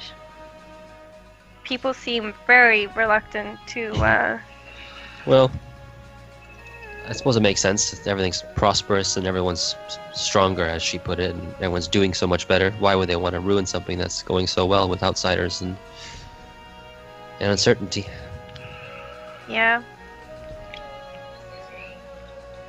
Well, It's late. We should probably head back. yeah, I agree. So we go back to the house.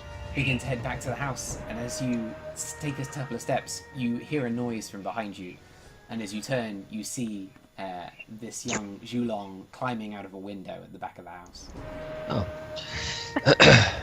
She reaches the floor and kind of scampers towards you, and as she reaches you, she said, "I couldn't tell them, but I did a thing."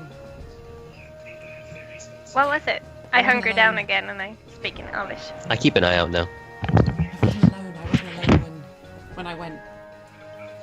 I took Alright. Peng Shen with me. Peng Shen, who's that? Peng Shen The father. Patriarch. Peng Shen is Fei Lian's partner. She's very upset, and I think it's my fault. Peng Shen was very kind. He liked Kenzel too. He said that if I went, he said that he would help me find Kenzel. And so Do we you know went what together. happened to him? He went in. How To the far did it house. go with you? Head south, out of the village. Keep the coast on your left, and just keep it just within sight, and keep going for half a day's travel, and you won't miss it. It's a small house, and Peng Shen went in, and I heard him scream, and I was too scared, and I ran away. And I came home and I told everyone that I went on my own. I see. Well, we will look into this for sure. So we'll see what we can do, and hopefully figure out what's happened.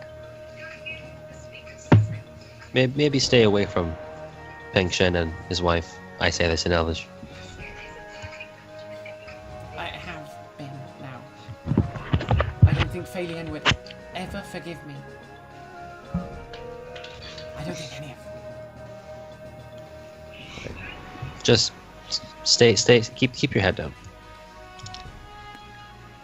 She kind of wanders back to the house. Well, then that creates a bit of more of a problem, doesn't it? Yeah, definitely. I didn't get a read on the husband. I was so focused on only getting her. So, for all we know, we could have a much bigger problem. Yeah, Maybe we should keep watches tonight. we could. Yeah, definitely. Start heading back to the To the inn. inn. To the inn. you go back to the little residence, finding your friends kind of sitting in the front room. Bori's not there. Where's Bori? Bori has wandered off to go and find the smithy place, the steel works or whatever it was. Okay. But Runkle's there. So with Mr. Runkle, you head towards the steelsmith. No. Like I left Runkle at the inn, Oh, but I've okay. gone on my own. Did you take your gun? No. Okay. Unarmed, Bori heads to the steelsmith. Okay. I'm gonna peek. Okay. You arrive at the steelsmith, Bori. It's not far away, maybe 70, 80 feet outside. You find your way to the front of it. It's quiet inside. There is a man there and a woman who are kind of sat together, just talking by candlelight, just on the dirt, sitting down. Inside or outside? Inside. But it's quiet, dark.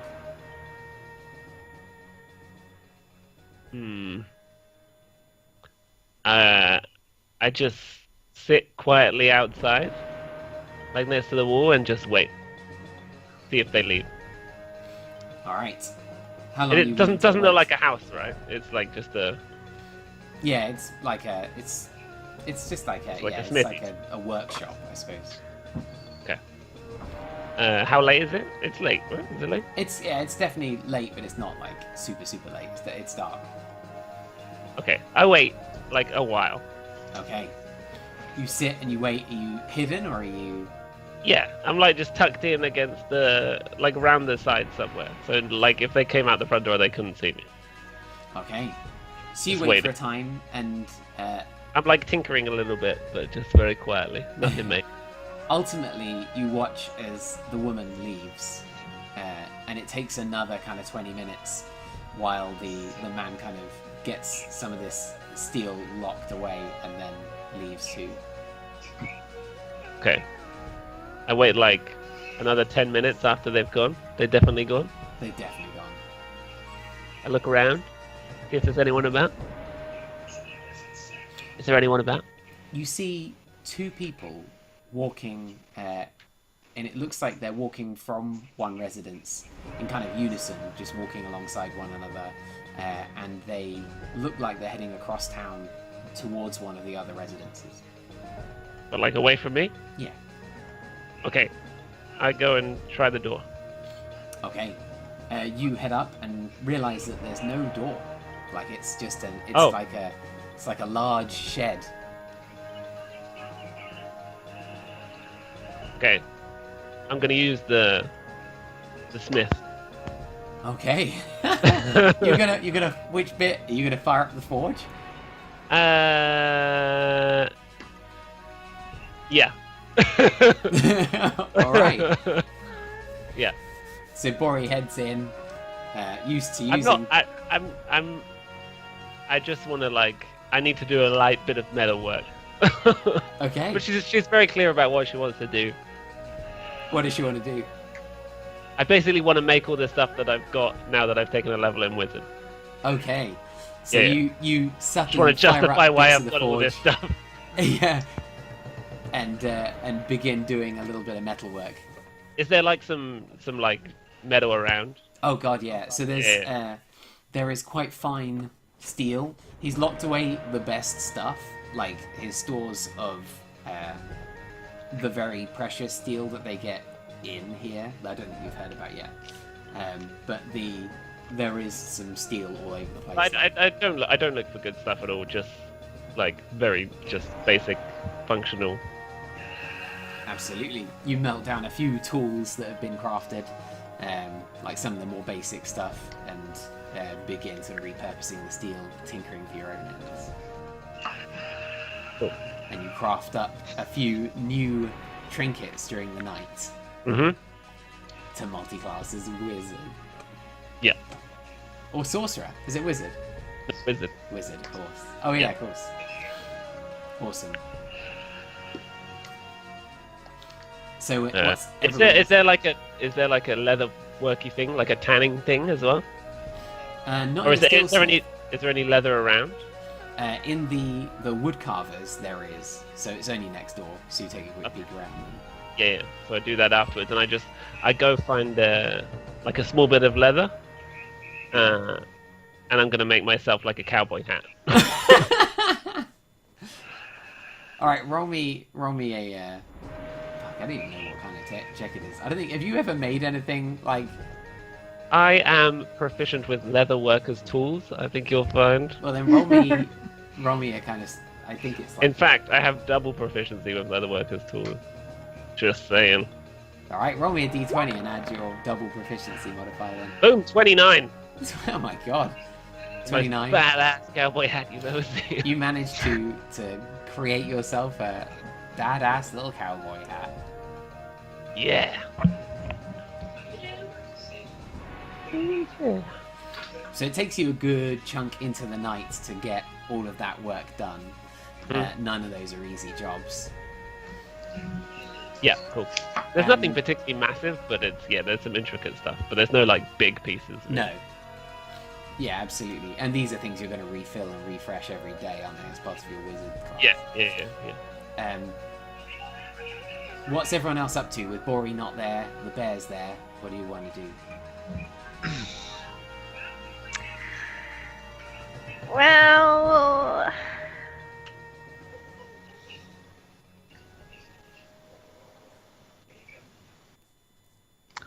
I'm just chilling.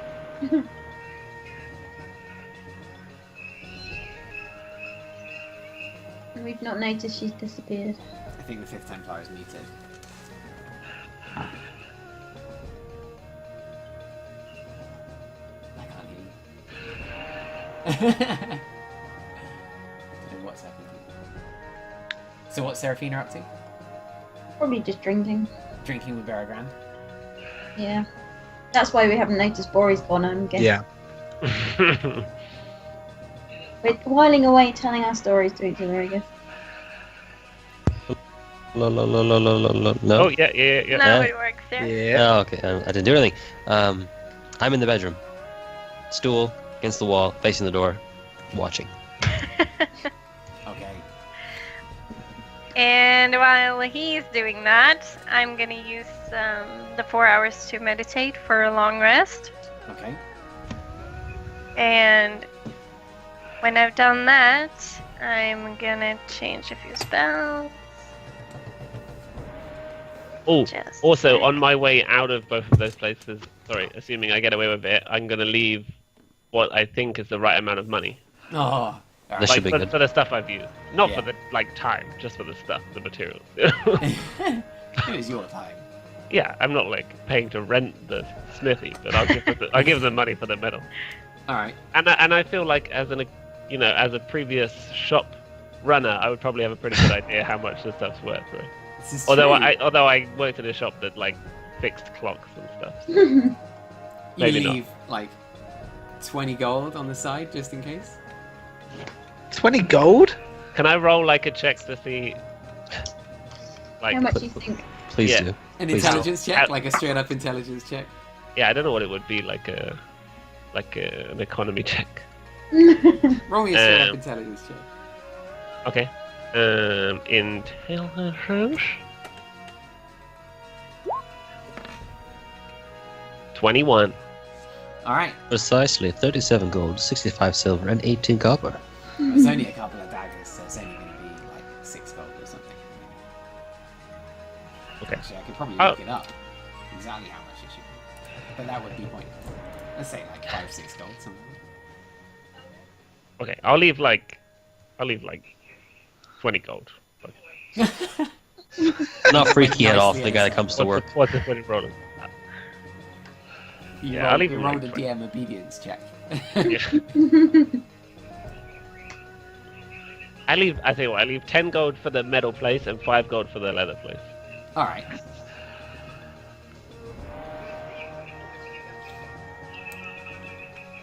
So back at the residence, do you guys sleep? And if so, where do you do it? First watch bedroom. Probably in the bar. Aren't we all in the same room? Well, you guys are drinking. If you want to drink in the bedroom, you can do, but in the main hall is kind of like the entry room. There's an entry room and a bedroom, and the Fifth Templar sort of stacked up against the wall in the bedroom just in case. But nobody else is really in there yet. I think Lenneth is meditating in there. Yeah, just up bunk down in the bedroom. Okay. I feel like I just get back and I'm knackered, so I just curl up in Ranku and fall asleep. Okay. No. And Fina. I reckon I'd probably just fall asleep in the hall. Okay. Serafina's just on the bar, like.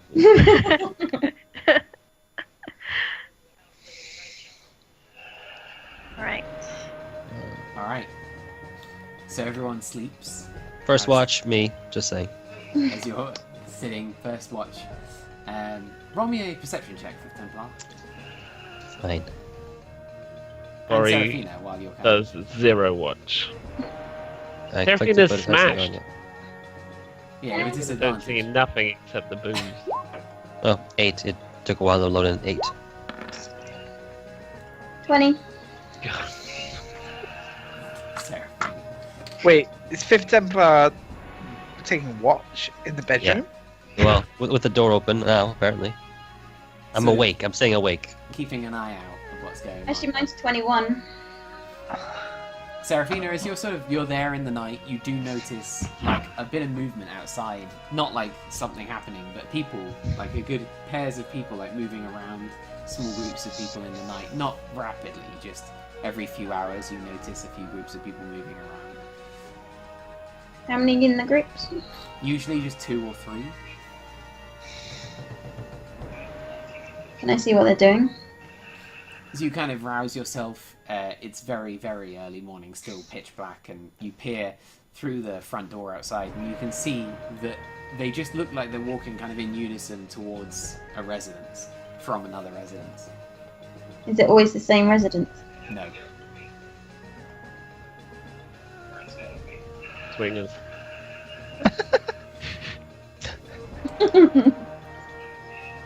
The whole game gets a lot more interesting. Yeah.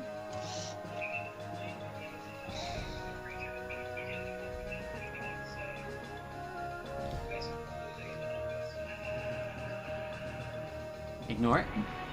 No, I'm going to keep watch for a bit. Okay. Yeah, As you there's sort a- of peer outside, you watch another group of 2. This is like the third group you've seen. This group of 2, like walking in unison, just heading across from right to left. And you watch as they pass, and you try and keep an eye on them as they head to another residence, and they walk around the back of that building and just kind of disappear from view. And this is in the middle of the night. Yeah.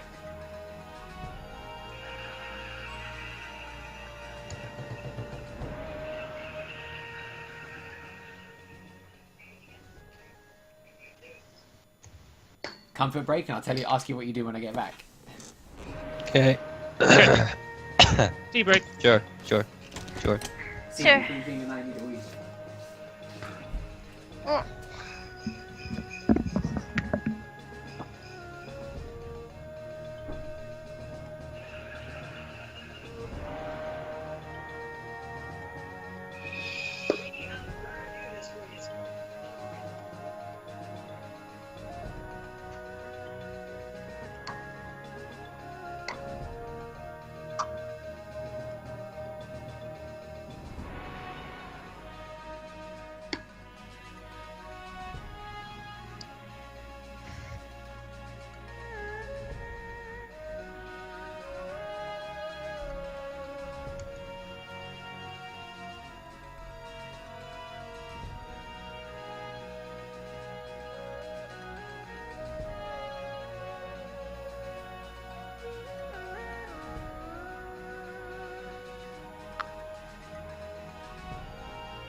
So.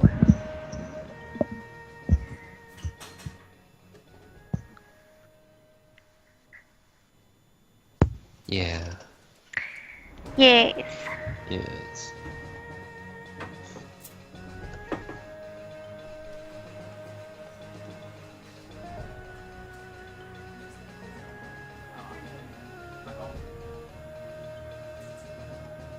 What do you want to do?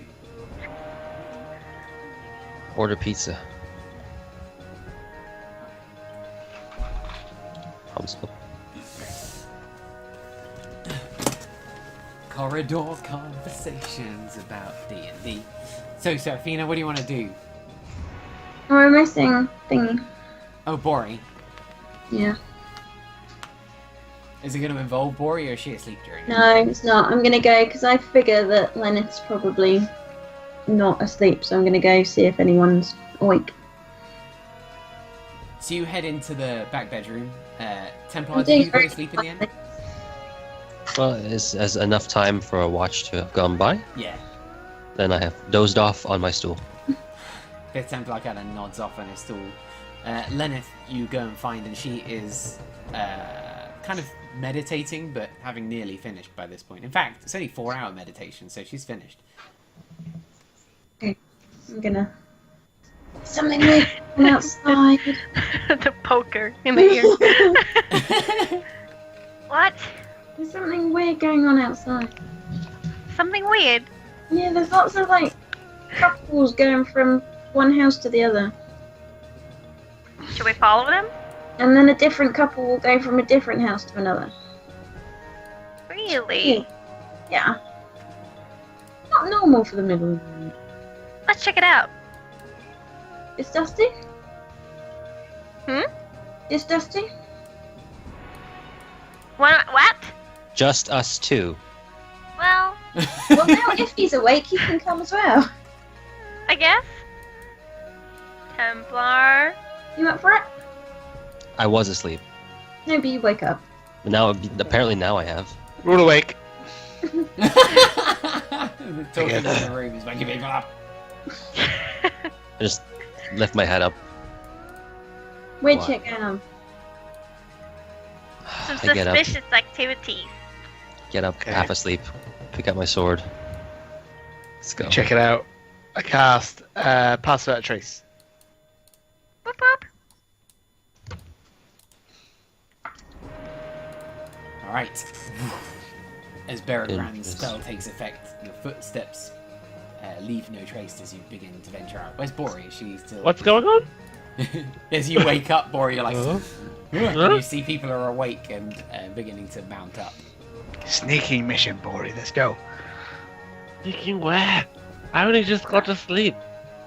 Yeah. Why? What have you been doing? Nothing. She's like, she didn't wash up before she went to bed, so she's like covered in like dirt. Okay, we're gonna talk about this later. Okay. She goes back to sleep. No, no, come on. What? What? Come on. All right. Come on, Runko. I follow, very sleepy. Are there any like alleyways outside? I'm sorry? Are there any alleyways or anything outside? No, it's too open. The buildings are too far apart for there to be alleyways. There's some like gap. There's like smaller gaps between the steel works and the wood carvers, but it's going to be open as you move across. You going to go anyway? Yeah. All right. So I reckon. steps out Shit. into the night. No. Okay. I reckon we should just like hide against the building until a couple goes. Alright. Okay. Let's do Wait. that. You see someone? Alright. Just I lean against the wall. I lean against the wall. Everyone. Up So again. you're going to wait until they come back. Mr. Runko leans against the wall. Yeah, I think. I'm picking up on half of what you're doing. So at the moment, you're all just leaning against the wall of the house that you were sleeping in, yes? Yep. You all got up to lean against the house of that building. Yeah. It's almost unbelievable. Wait for them to But believable. pass by. Absolutely believable. Alright, I've got to follow someone. so what do you do? Mm. Wait. You wait. I Standing outside the residence. Or Can I in- cast resistance on myself. Hiding in the shade. hiding in the shadow It's, of the... you know what I mean? Yeah. Okay. So hiding in the shadow of the building, stealthing up against it, you wait for somebody to pass back, right? Yeah. Okay. I'm gonna quietly just put a hand to my chest, not the button, and I cast resistance. Just maintain that concentration. Okay. Alright. So you stop and you wait.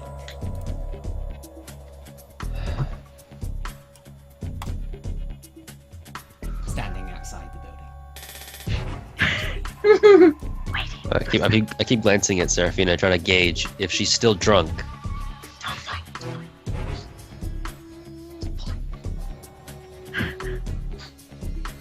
So time passes. Around about Oh. 25 minutes. Fucking 25 minutes? Lori's asleep. She's fallen asleep, stood up.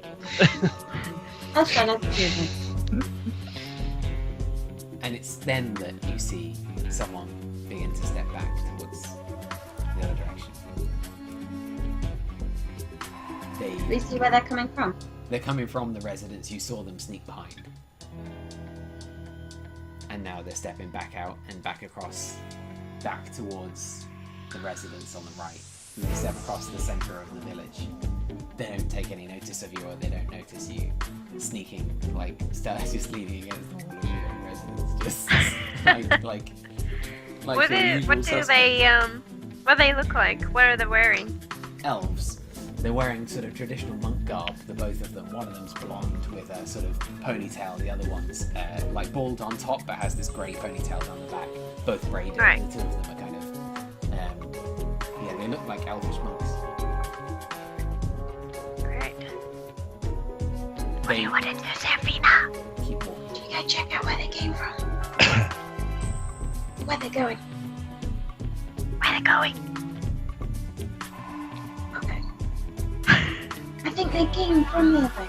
Maybe we should check out where they come from. If you think that's better, sure. What do you guys think? Do you want to check out where they came from or where they're going? I don't know what we're doing. I don't say or do anything. I just stare, unmoving. Okay, I'm gonna go check out the building they came from. Alright. And they go running off. Well, I follow. I drag Bori with me. I guess we all go. Oh, Christ. You Who? go. We all go. We all go. Right now the group like continue sneaking through the village off to the residence that these two guys just came from. They find themselves at the residence outside this small building. They're all sort of much of a muchness, these buildings. I see the map from last week. Yeah, I know. Okay. It's a whole new house. Don't say it. You fuckers don't make this easy. All the buildings look very much alike. As you step up to the next building, it's got a front to it, sides, and you can see through windows of this building so that you can see on the inside. You have again a good sense of the layout of it, apart from anything because you've been here before. But from here, you can't tell whether anyone's in there. Where do you want to go? Did they go around the back of them? Yeah, they headed around the left side of the building to the back, as far as you can see, but you can't see much. You couldn't see much around it, really. Okay, I'm gonna head around the back then. All right. So you stealth around the back, Seraphina. Yep. As you head round the left, you notice this window here. and inside you see a sleeping woman who looks like she's standing on the bed, but she's sleeping. Not called shit. magic. Somebody asleep. Is somebody asleep? Roll me a perception check. Yeah. With pleasure.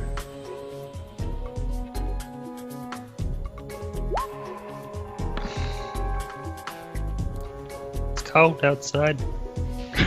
You don't notice much, Seraphina. You do notice that this kind of window is like wooden slats. There's no glass to it, and you do notice that the wooden slatted window is a broken window. It is broken off its hinges slightly, like it's been forced open. And the woman's sleeping. Looks like it. Lenneth, as you get close, you take a look and you can see that this is Faelian, the woman who was crying earlier. That window's broken. Yeah. It's alright.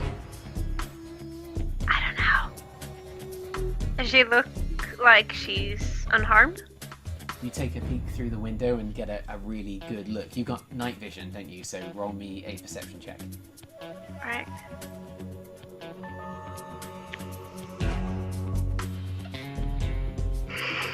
I lean into Baragran and I just...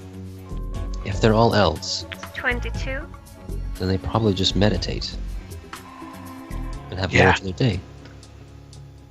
As Uh-huh. you look, you can see that there's a couple of drops of blood on the sort of pillow next to her. I nudge Seraphina and I point slightly towards the pillow. Go check her out. Huh? I'm doing, tactical signs for blood.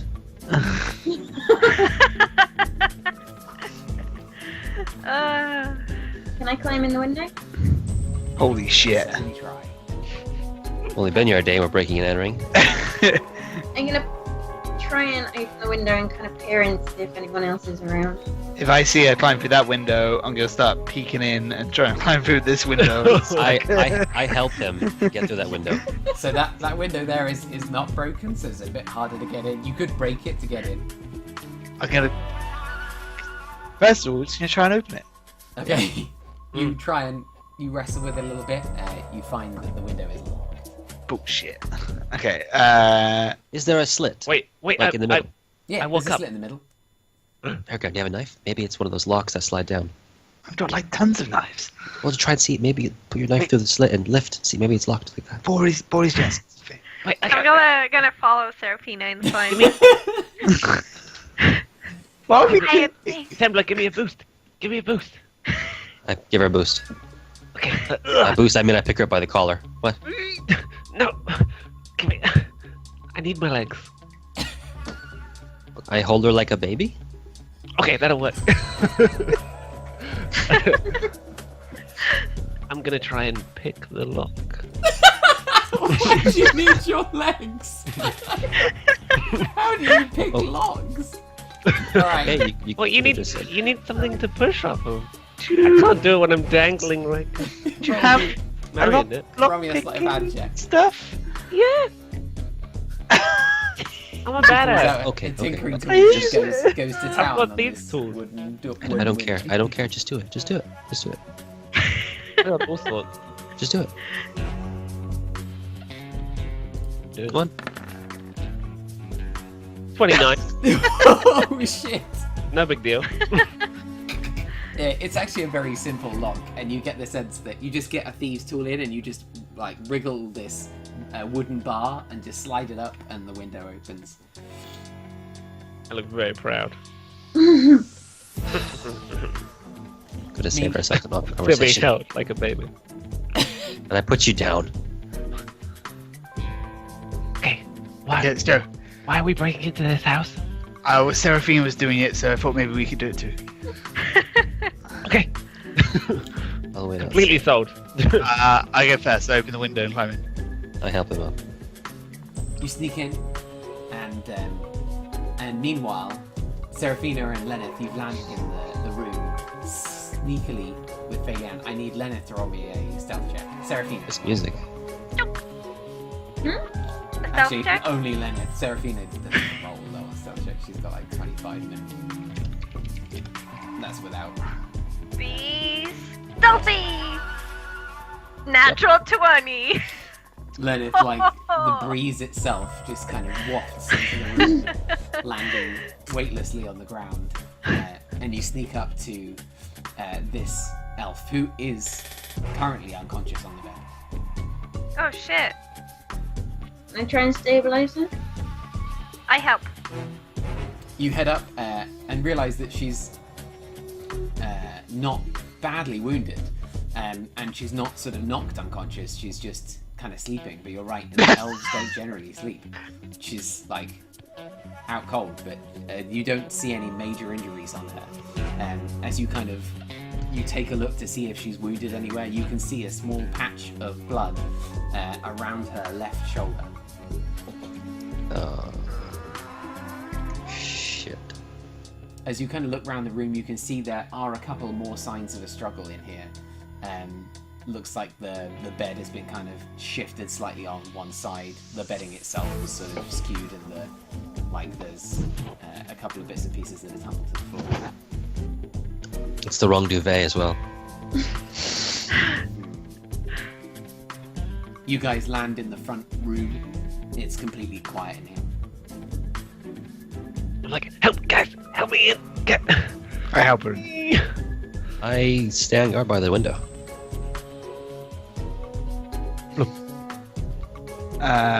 Is it super dark in here? Super dark. Who?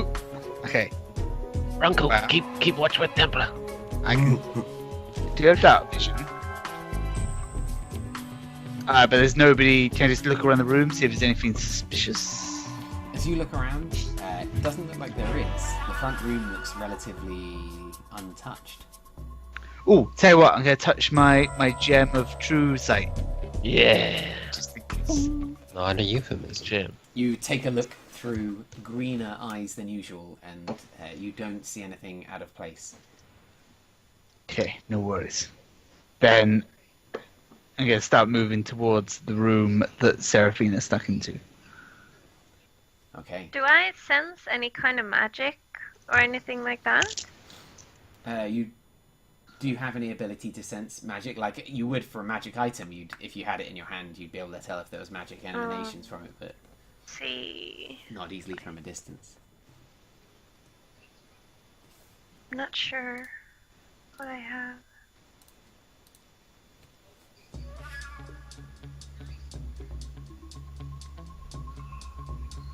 No, it doesn't look like it actually.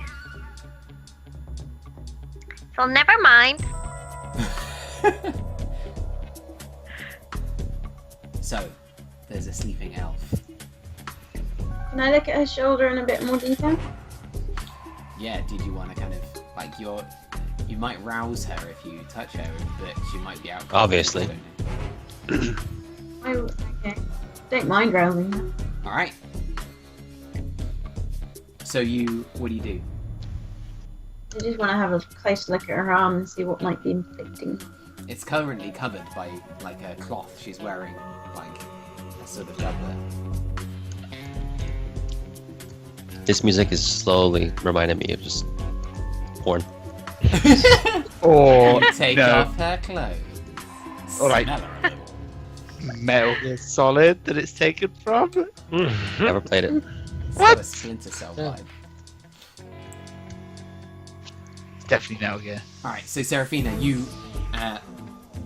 take a close look, and you I'm can doing just it see very through- carefully with I'm using my With finesse. yeah. Sleight of hand. Yeah. Roll me.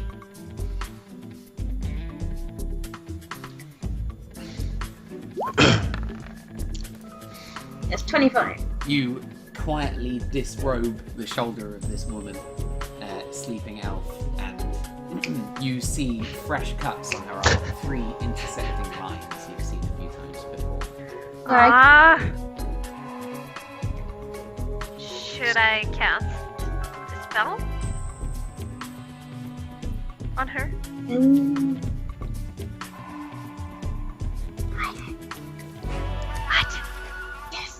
Do it! Okay.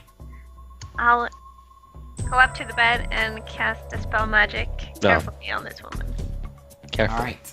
Carefully. While unconscious, you place a hand on her shoulder, and you just see her sort of open her eyes as soon as you do it, and she looks to you, and you just see these wide eyes, and you see her look up at you, and she says, "You."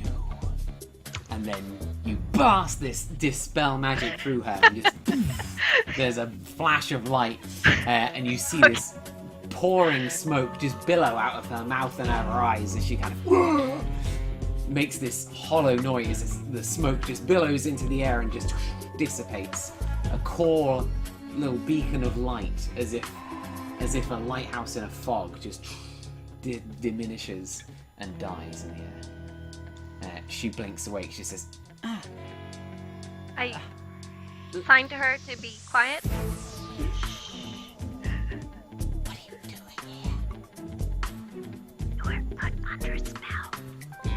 Someone has been in here. Be quiet. And I just sign to her to try to be quiet, stay calm. She sort of quietens down and waits. What do you want to do, Safina? She's already coming. What? Need to find out who's doing this. Yes!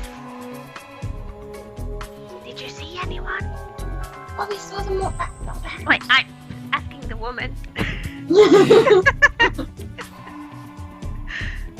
She's like, I don't remember a noise in the room while I was sitting on the bed, and I looked up. That's the last thing I remember. But the music, though.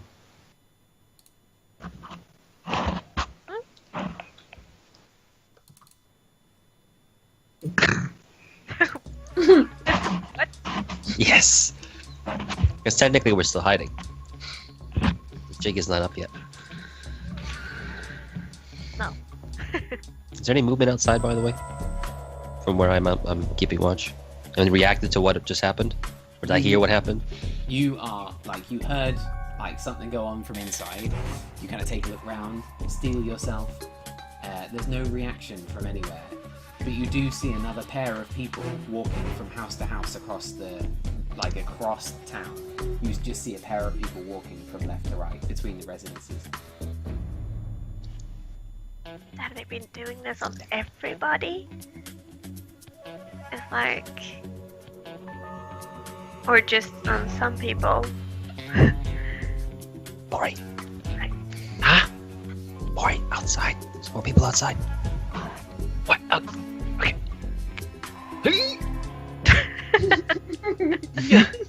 I can't get out. Help me. I left her like a baby.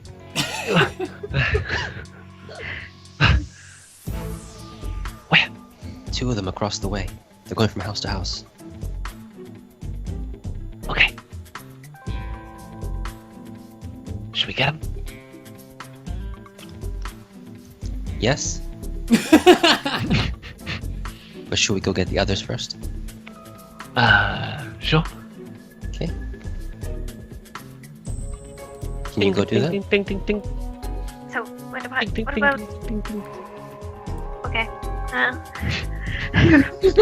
I don't even... I'm getting ready to leave anyway. Hey!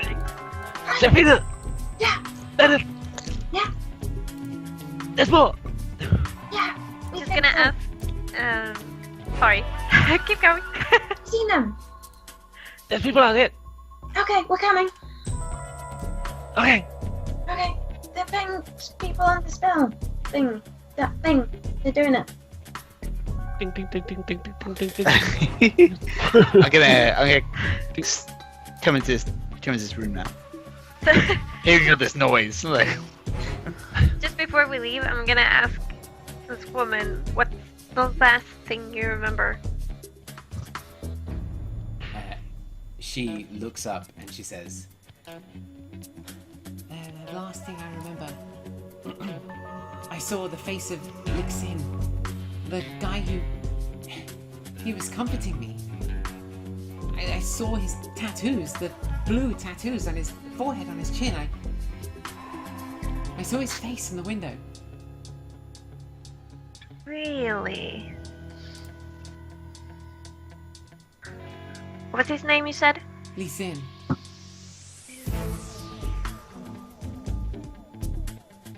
What's going on?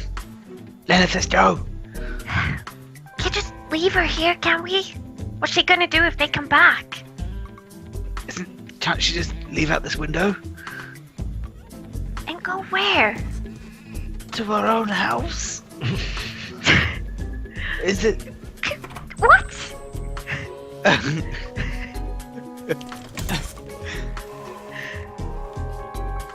God. Why can't she just lock the doors? If you see anybody come in, hide as soon as you are able, okay? Okay. Should I not come with you? Well,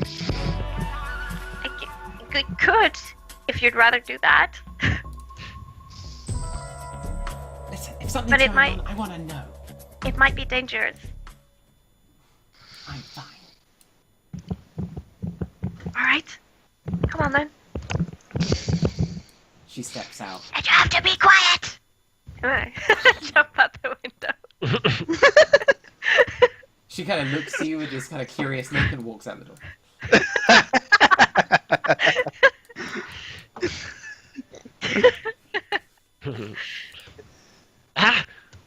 Who's this lady?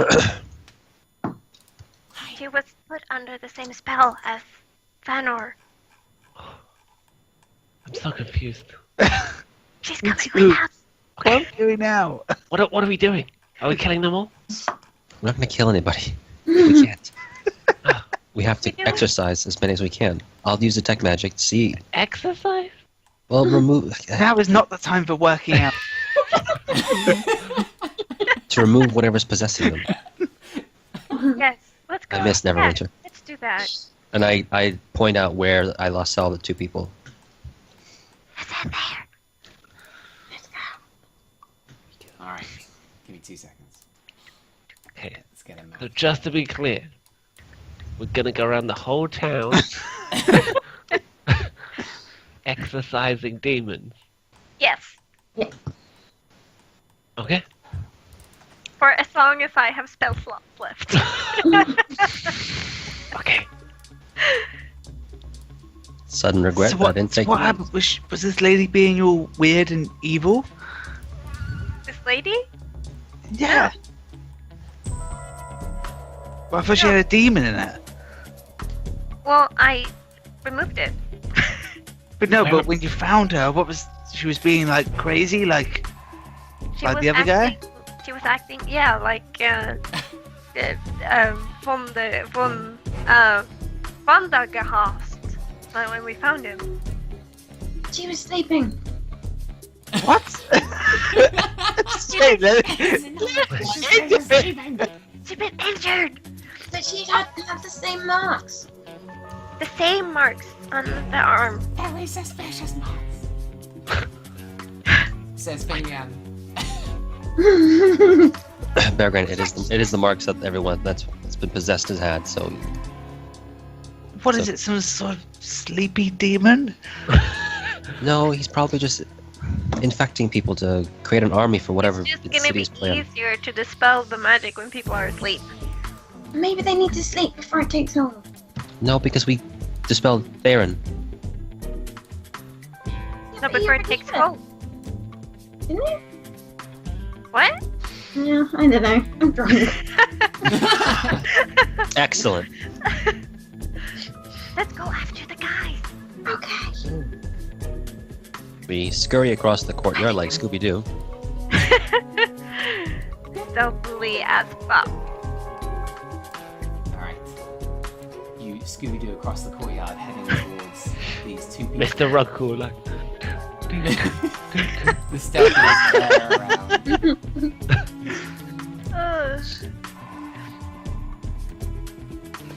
Alright. So I need you to roll initiative. Whoa. Shit. And we were sneaking! Sneak! Snake. Sneak!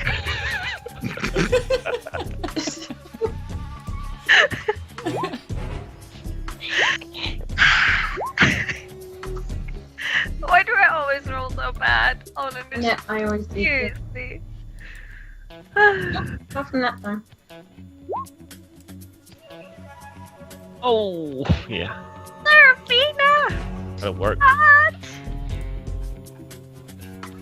Did Seraphina roll low? No, I rolled high.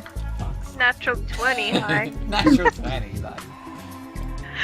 Alright.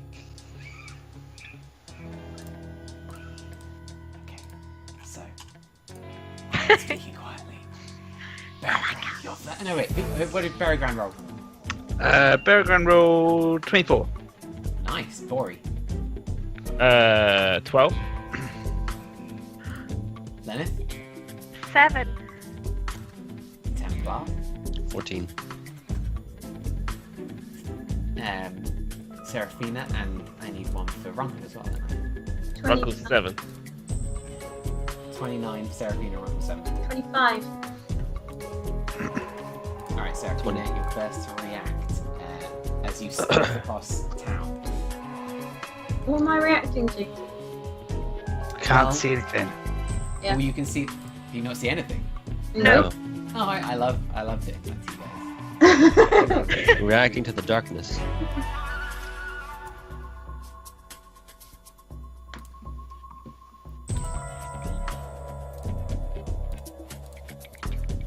Boom. Where's Oh my. Nick? Oh. Whoa. Yeah, I thought it was just like a small village with like 4 houses. Interesting. Well, Oh, the spooky graveyard. There is indeed a graveyard to the north of the village. Left that out of the brochure. Yeah. Do-do-do-do-do. More music. that tree needs some water. Yeah. So, Monks of air, not of water, hun. Huh? Nothing. so the two guys that you've spotted are across the way on the west end of the village. These two here. Okay. Okay. Where are we? Oh, there. Okay. You're What quite is small it? on this very big map. I didn't know where you're going with that. What's this? Looks like a giant skunk. The horse. There is a horse grazing What's a tied horse? outside the house. Giant skunk. Don't get skunked, guys. Oh my god, it's been Fey touched! Fey touched skunk! Whole new encounter. Face skunk. Seraphina, what do you want to do? You're heading towards this group? What are you heading? They seem to be looking like they're heading in towards the south direction, basically. Okay. I might try and like go that way and then drink that off. Okay, I'm gonna stealthily go in that direction. Okay. So you nimble forward. Stealthy. Is it possible to dash and be stealth at the same time? Actually, I'm gonna go like here. It's harder, definitely. You need to move at half speed to be able to maintain stealth. Unless you have a special ability. So, the rest of you guys, unless you wanted to kind of hold initiative order, like you all get a turn, what do you want to do? Do you want to move yourselves to where you want to be? Sure. Sure. There, next. Did we still have 30 feet of movement or half speed, you said? Yeah, so you'll get, so if you want to use 30 feet of movement, you can do per turn and stay stealth, you just can't dash. Okay, good. How high is this hedge? Took my spot. This hedge, how tall is it? These hedges are reasonably tall, actually. They're about 6 feet high. Okay.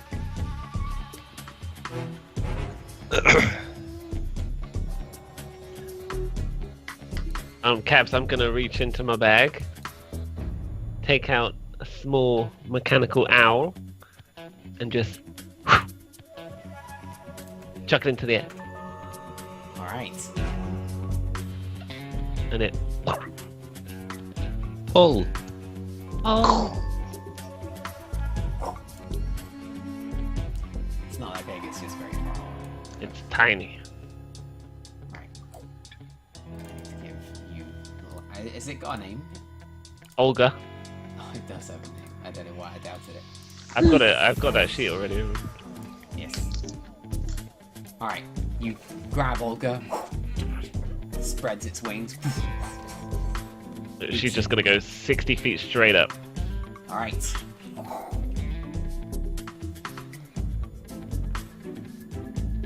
Has everyone moved where they want to go? For the first Yeah. turn, as it were. Yeah. Because they're going to get the first turn zones. They move 30 feet forwards. Meanwhile, Lenneth, as you cross there, you can see another pair moving from right to left here in the darkness. They get to there. Over there. Alright. This brown things, is that just uneven stuff on the ground? That's Mr. Runkle. No, I mean what?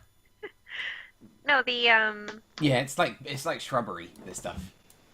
It's alright. like it's difficult terrain to walk through, Okay. like a big bush. I'm just gonna hang out here for now anyway. And try to let people know that I've seen more on this side. Try to signal. Stealth mode signaling.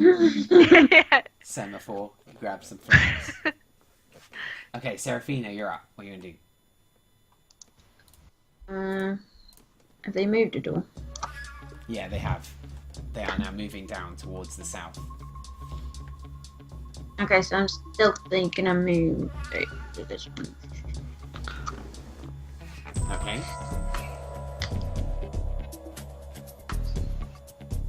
Bearground. Yeah. What do you want to do? I just moved closer. So you guys can move yourselves for this round if you want.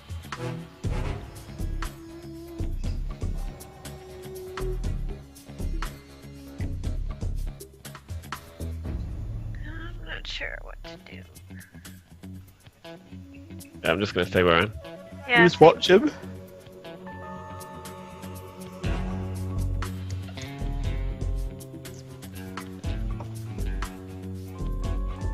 Okay. In which case, they finished their move here, heading to another residence. They start peering in the window, looking like they're starting to tinker with the lock. These guys looking like they want to come and help. None of them talk. They're completely silent as they move. Seraphina. I'm gonna move around the side and just have a close look at them. Sorry? Have a close look at them. Yeah. You get a close look, and one of them, the guy at the front, he has blue tattoos on his forehead and on his chin. The other is like an elf you haven't met before. So are the other two, all elves you haven't really met before. All just kind of working seamlessly together and in unison and not talking at all.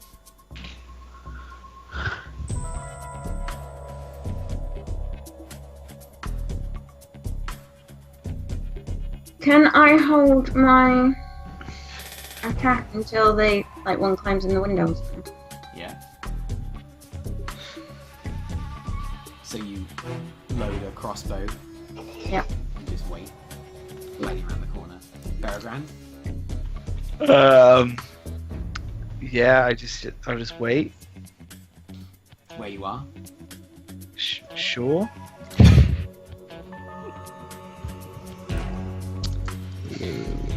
Templar.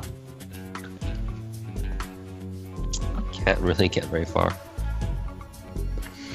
I'm gonna. What is this, a table? What is this? Barrels? Rocks? Yeah, I mean, barrels. not rocks. Barrels and crates. Okay, I'm gonna dart across to get to that. Okay.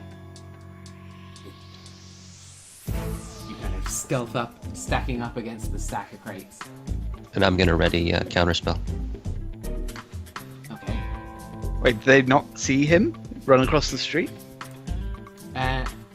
Yeah, roll me another stealth check. I've got a funny feeling that you're going to roll an exceedingly high stealth check, though, with the pass without a trace on.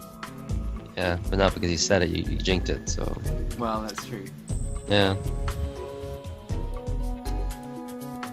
It's 50. Did you roll a natural 5? So that's 15. But I don't know if this armor is considered normal or heavy or whatever, so I'm guessing it's with disadvantage. I thought that armor didn't have disadvantage. Yeah, that armor doesn't.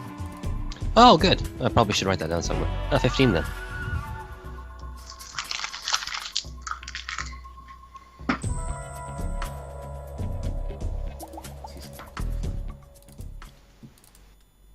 Oh, okay, yeah. When the music changes, then you know. Passive perception is 13. You get away with it as you sneak around. I get away with to it. the crates. Boring. Yeah. I'm just gonna move up to the edge of the thing. Okay.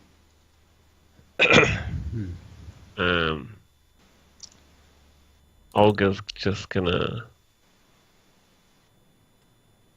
gonna fly over here. Yeah.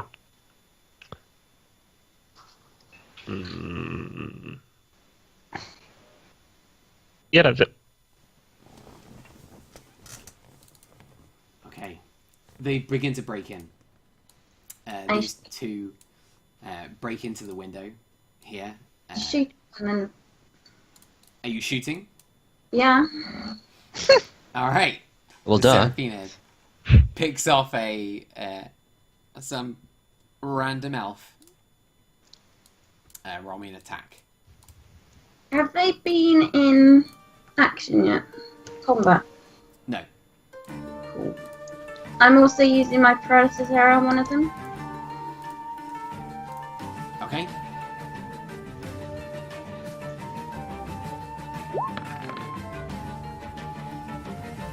$23? 23 absolutely hits. As you take a peek round a corner, they don't even see it coming as the first arrow shoots from your crossbow. Would this be surprise? Yeah. They need to make. I'm guessing I shot the one closest to me. Needs to make Constitution saving throw. Okay.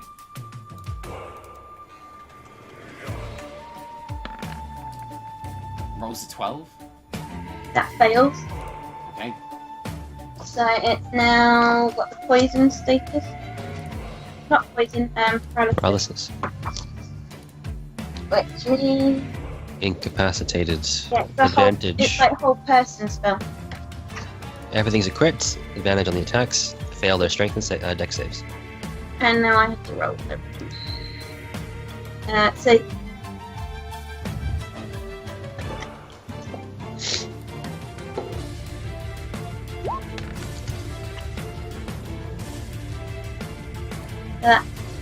9 damage on that one. And then Okay. the And paralyzed.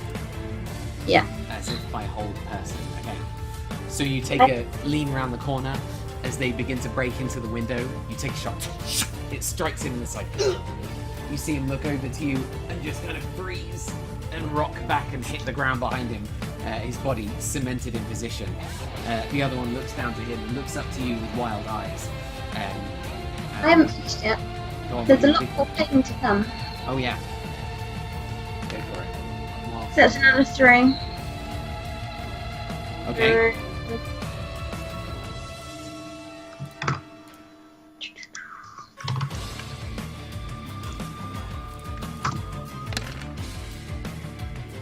And then another 41. points of damage Yeah. from assassinate. Yeah. What's that in total? 46, One's 53. 53. All right. Yeah. As it hits this guy, and he rocks back into the bushes, basically just kind of completely static. The other guy, he looks down towards the What? person that's been felled and looks up. What do you want to do, Gon? Can I use my bonus action to try and hide around the corner again? Yeah, absolutely. Stealth check. Well, you really need to roll with these guys' perception. It's not going to be strong. Stealth check.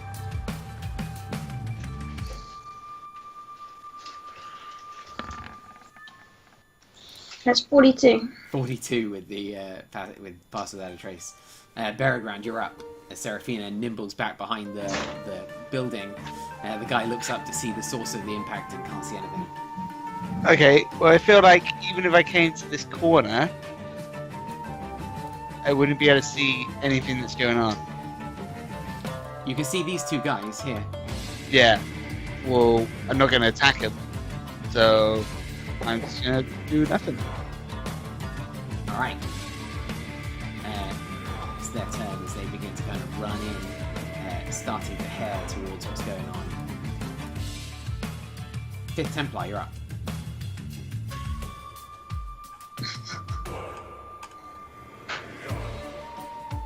You're off. Running? Running. Running. Okay. Well, as soon as I see them running, I realize, okay, something's happened. Yeah.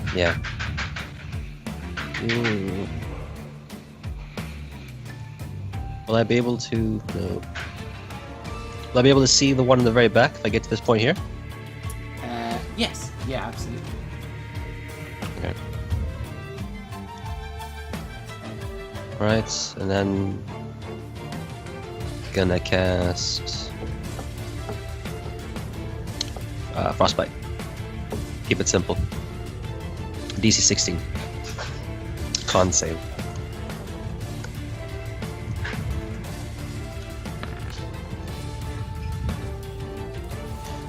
What was it? He takes 10 points of frost damage, disadvantage on the next weapon attack. As you reach forward, blasting this burst of cold energy, striking him in the side. He takes the impact, turns to you. Any more for him? I could throw the short sword, but I'm not going to. That's it for me. Bora, you're up. Oh god. I don't know what we're doing.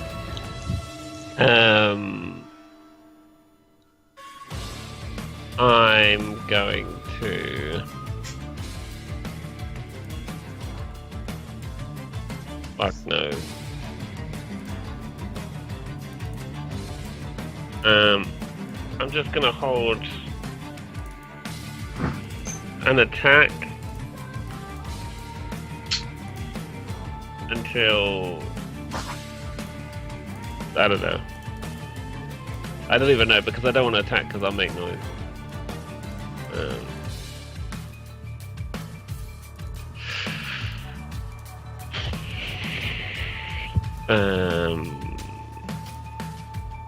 I mean, 5th Templar is like casting spells in the street.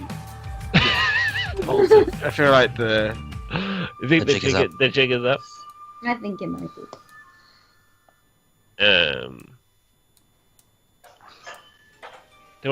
Can I see anyone? This guy's probably covered by Templar. Right? Yes, you can make a shot. I suppose it depends on how much you care about the Templar.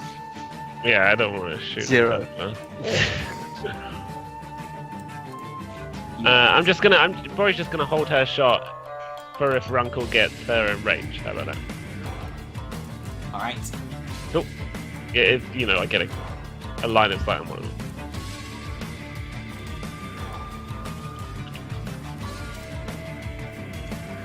Okay. In which case, Lenneth, you're up. Right.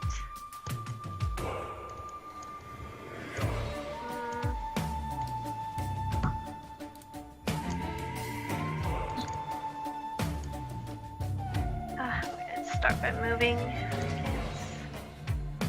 Let's see.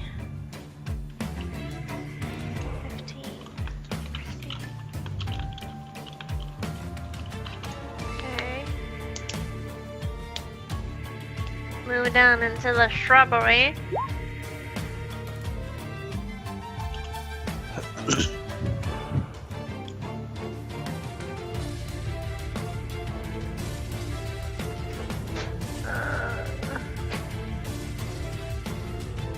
Okay. I'm going to use Hypnotic Pattern. It's a 30-foot cube. I'll click it so that you can see it. Oh boy.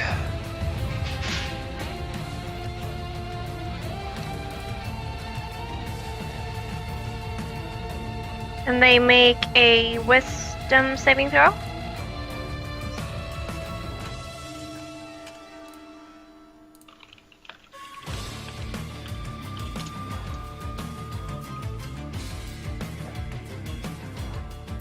Find you an effect. Yes. Cool. 20 There are foot radius. butterflies in that. It's awesome. 30 feet? 30-foot cube. 30 foot cube. About there. This is not radius. It's 30 foot across by 30. Yep. Okay, I've given you control of it. Where do you want to pop it? Then I want to pop it right there. Blub.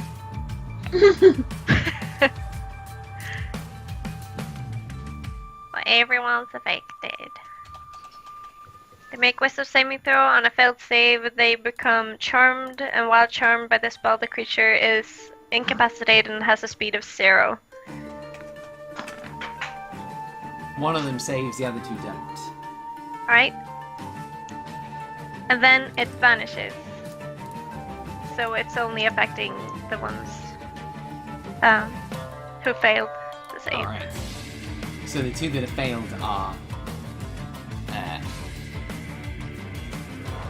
charmed for the duration. Holy shit. And incapacitated and has a speed of 0. Yes. What about the paralyzed guy? True, actually, he needs to make a save as well. I suppose he can be both paralyzed and incapacitated. He wasn't that 20. Just He's still paralyzed. So there's this burst of energy, flashing lights, little butterflies twisting through this pattern of colour as suddenly these creatures caught within it then kind of get struck by this impact. Alright, and that's gonna be it for my turn. The effect ends if someone attacks them or if another creature shakes them awake. Okay. Alright. At which point, the doors begin to open of the buildings around, and people Okay. begin to burst forward, including, Yep. as you see to the north, two children stepping forth, both kind of brandishing blades and rushing out into the battle themselves. What? No. It's gonna be a slaughter. Cool, let's murder this entire town! If only really 10% knowing what's going on.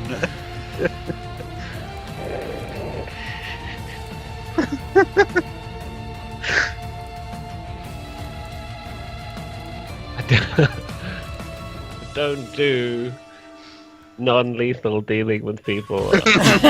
Like, I've got a fucking cannon or a giant robot bear.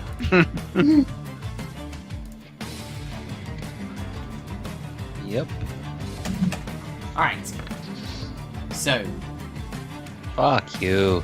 Bori, a couple of them run up to you, and you can see that they start to do a couple of strikes. They're precise strikes, and attempt to kind of stun you, and one of them pulls a blade, looking like he wants to kind of mark you with it. I want you to, well, it's an 20 to hit,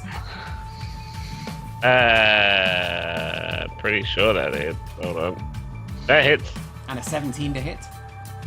That hits. It's my AC. All right. So I need you to make me 2 Constitution saving throws. Well, this is gonna go well. Oh no. As these 2 elves run out, Proficient. dash in and attempt to do a couple of strikes, running in and striking, Natural 20. and 15. That's the advantage. And a 9. The 9 fails. The first one strikes at you and hits for. Oh man, it's so hot in this room. I swear to God, I'm gonna die all day. Open a window. I did. Okay, so you take 11 points of damage, Okay. and you're considered stunned Amazing. Good time. as the strike hits you, and you just kind of knocked for 6 for a moment, and dazed. Do I as- fall off of Runkle? Yeah, I don't think you do actually. Stunned doesn't mean unconscious; just means kind of dazed to the point where you're sort of gathering yourself. So you're kind of clinging to Runkle.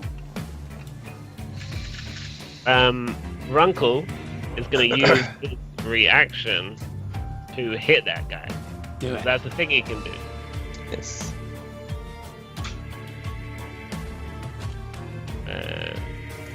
Gonna try to bite. 18 to hit. 18 hits. That is rolled a 1 for the damage. That's 6 pierced damage. Alright, as Runkle gouges a strike out of the chest of this sort of random elf running towards you, possessed elf, it tears open his clothes at the front, and on his chest you see 3 intersecting lines. The fresh mark of Cain's, a fresh mark of possession on his chest. Right. 5th Templar, these 2 run at you from different sides and attempt to do the same thing. Okay. Oops.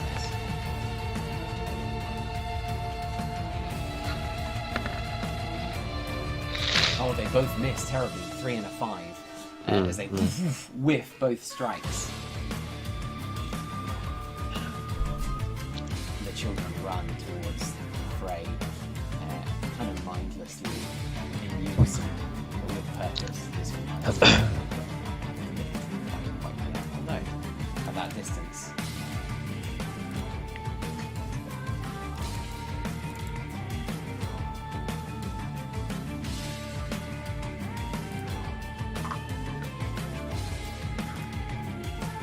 Alright, Seraph.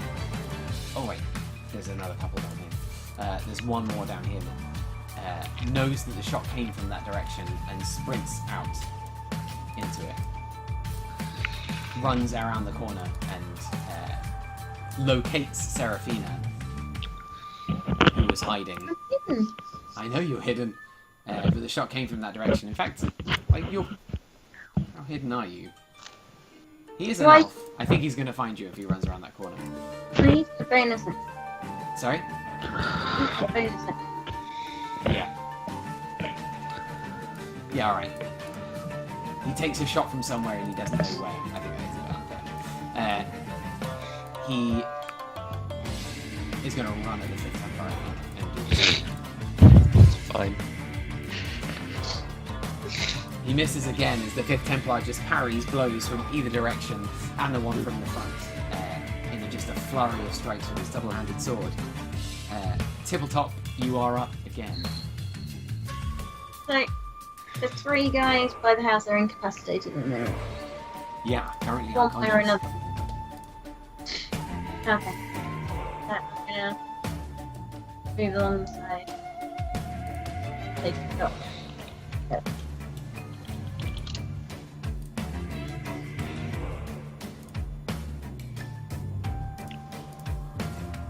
Sorry, silly. I'm taking a shot at one of the guys. Alright, Okay. the one that's still standing. Oh, there's 3 around that corner, right? So I'm going for this one. 15 hits. Just. Cool.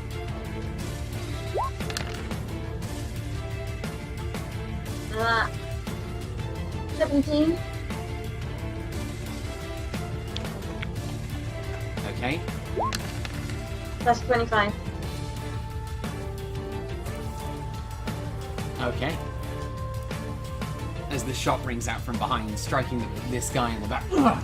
As he looks around, are you hiding again? Yeah, I'm going to use my bonus action for hiding. Alright. Just taking pot shots from behind the building. Do you want me to roll stealth again? Yeah, roll me stealth. If We you still no got more, though. three. Hey? We still got pass. Yeah, I think so. Very still concentrate. That's 14. Barragrand, you're up. Okay. I'm going to start shooting these guys that are attacking the Templar. Starting with this guy. Just give me 2 seconds. Olga needs to go into the initiative as well, Cam. Ah, okay, yes. She got a initiative roll. 11. We'll give her a turn in a second. Okay.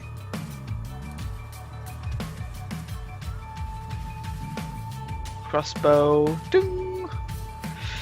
Nice. 20. As you kill a random possessed elf from behind in a single round. Yes. So. But it's only 8 damage plus 4 is 12. Which elf are you aiming for? The one kind of closest to me. Yeah. Cool. I'll shoot him again. Ding. 25 to hit. 25 does That's- absolutely hit. I almost didn't say anything because I was like, yes, that is. Another 16 damage. As you take a shot, spinning it in your hand, loading another round, and taking another shot. It strikes the elf in the back. I can't see Bori, so I can't help her. So I just stick where I am. Alright. Templar. Okay. I'm gonna hit each. I'm gonna strike at each guy once. So the guy that just got hit with the arrow, hit that one first. Okay. 26. 10 points on that one. And then the guy next to him, we're just gonna go clockwise, I guess. 19 on that one. That hits too. Okay. He takes 14, and now the last guy. 17. That hits too. Okay. He takes 17. Now I'm gonna bonus action Misty Step. 30 feet away. Gonna action surge. I'm gonna spin Lead Mech, and then I'm gonna cast Blizzard on these guys. Right. So they roll dex saves with disadvantage, DC 14 to half the damage. And it's a 3d6 and a 20-foot radius.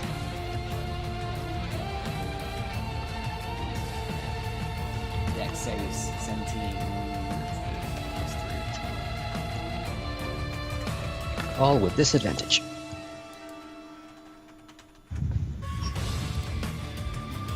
Oh, they all fail miserably.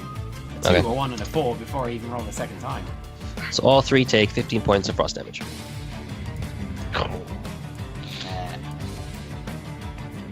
One of these guys dies. That's a shame, isn't it? No! As the frost kind of cascades over his form and he just freezes in place.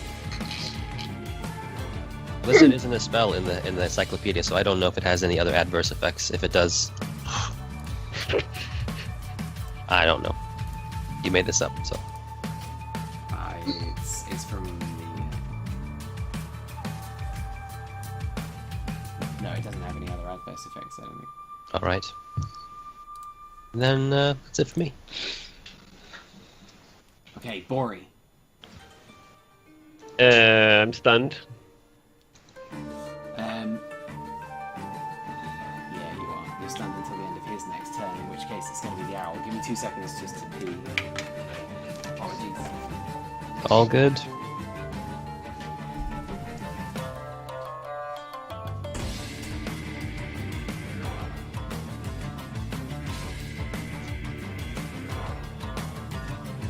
far it's going pretty well. Yeah? Yeah. I mean, We killed one, but we're supposed to be killing them? no, I don't think so. Not really. It's not their fault that it's become this way. Can't you strike to knock someone out instead of killing them? You can. I don't think you can Crossbow bolt. blizzard to knock people out. No, that's my point. Exactly.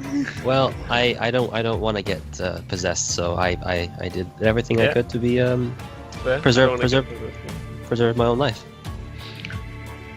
We can blame my paranoia on possession on the illithid. No, you don't get to do that. Yes, I do. No. I be I'd like to point out that Seraphina attacked first and is therefore responsible for the massacre of this town and all of the innocent people inside it. So now we have to like limit the casualties while Lenneth runs around going, dispel magic, dispel magic, dispel magic, dispel magic, Yeah. dispel magic. So now it's like one of those XCOM missions where you gotta rescue as many civilians before the aliens wipe them out. And go. Commander. You really never played Metal Gear Solid? No. I was a Nintendo kid, so I didn't play on PlayStation. Yeah. I know.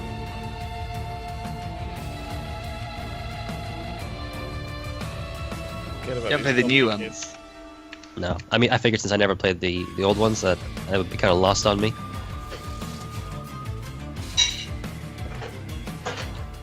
Alright. If I'm gonna get fucked up, look how close these zombie kids are. I just want to play. I just want to play, Jim. They've got knives. Children of the Corn. I mean, They want to play with knives with you. Runkle's gonna eat one. It's hard to explain to the survivors, like, yeah, we killed some kids, but you're okay. You're welcome. There is such a thing as a non-lethal takedown, just telling you. Yeah, we discussed that, but not with the blizzard. No, you murder the guy. That's fine. Olga, you're Could right. have used something different. I'm just saying. I'm maximizing my damage. These are innocent people that were chopping heads off in of my- them, in my- freezing in their my balls defense, off.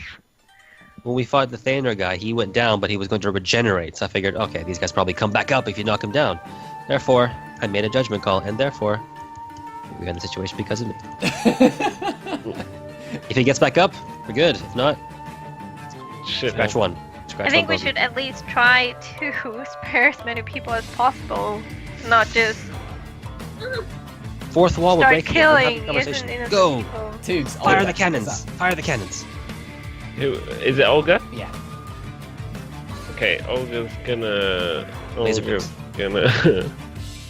Olga's just gonna fly over towards Bori.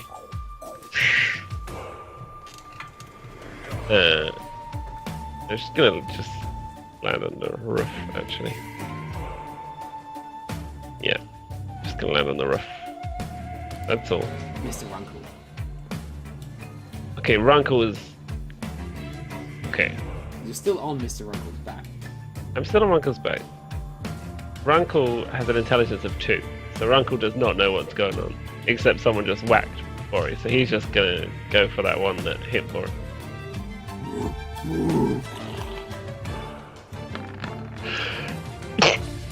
Us.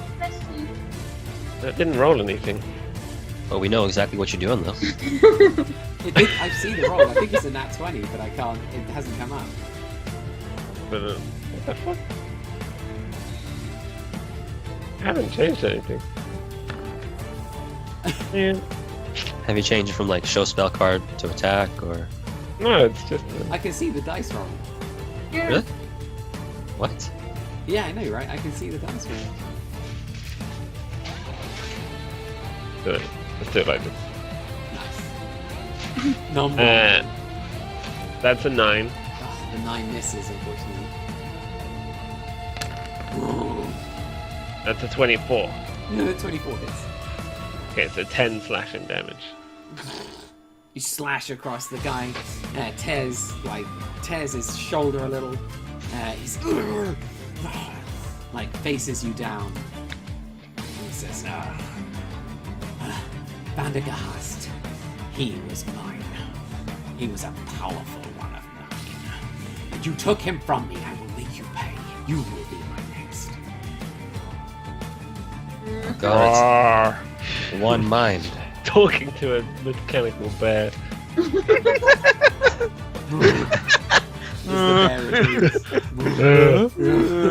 Soft egg. Leonard, you're up. Right. So this guy coming up behind us. Coffee, tea and coffee. Coffee tea, sir. Sardine? Sardine. I'm gonna cast Dispel Magic on this guy. Hey. It's 120 feet on that range. Holy shit. Yeah, it's Really? a long. Yeah, Yeah. it's really long. Stand in the middle of the square just going. Choo, choo, choo, choo, choo, choo, choo.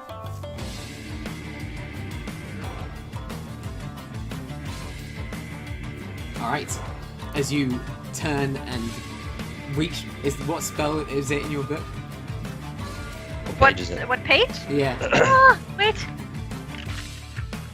I'm going to cast the spell magic. Awkward pause. Oh, my book.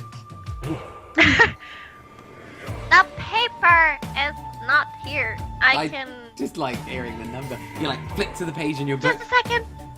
I'll figure it out. Not that worried. Ran out It's of black mostly ink just on the okay. printer, so.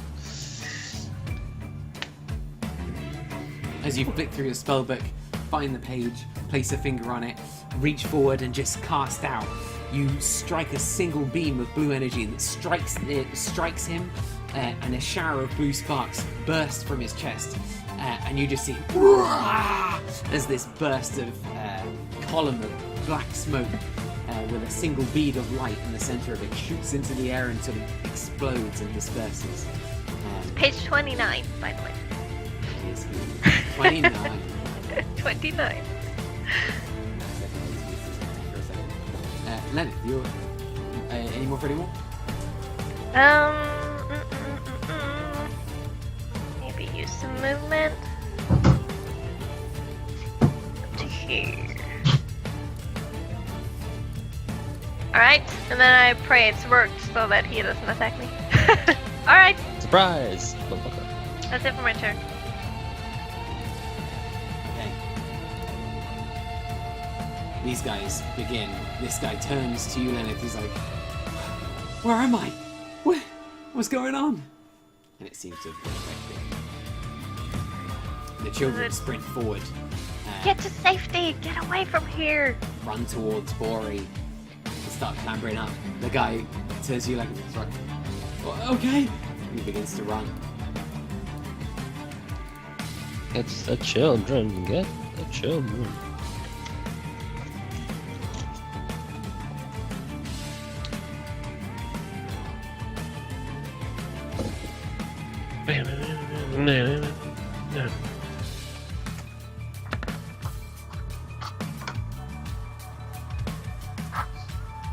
Okay, so one of them, again, manages to kind of climb up the bear and get up to you, Bori, and makes an attempt to kind of draw his knife and try to stick you, but he can't quite get a hold, can't quite get purchase to be able to stab you with it. 5e stun rolls, please. I think they have advantage I because was I'm just stunned. checking, Yeah, pretty sure.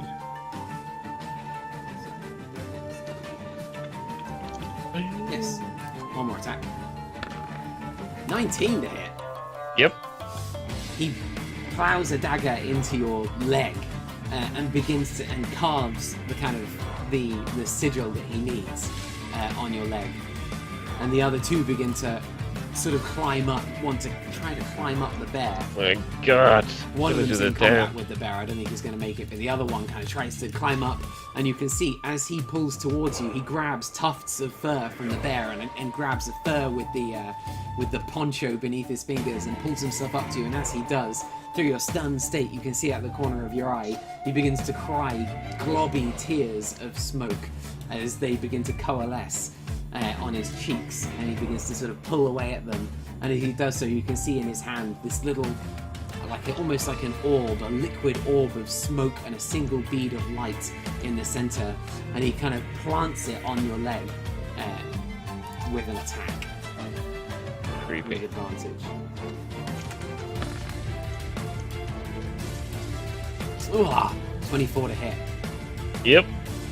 As he plants it on your leg, and you see this little being of light and smoke just kind of inch away towards that wound and just kind of pull itself in through the surface of your skin, and you watch as it just kind of filters in through the surface of your skin. And I need you to make me a wisdom saving throw. What do you say, wisdom? You're cutting out massively. Roll me a wisdom saving throw.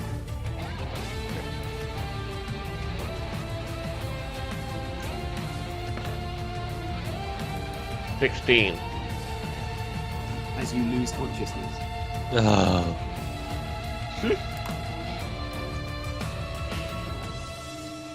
Meanwhile, these other creatures begin to turn towards the 5th Templar creatures, the elves, rushing the Templar as quickly as they can.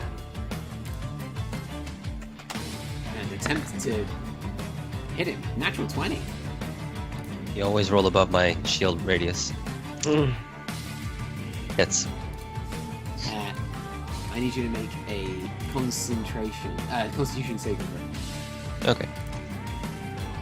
I might indomitable this. I'm not. 24? That's what I was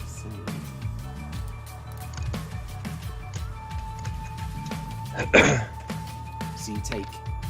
Oh wow, 16, 17, 18, 19 points of damage. That's one hell of a roll. Okay. 19 points of bludgeoning damage as the first one strikes in with a sweeping kick from the right.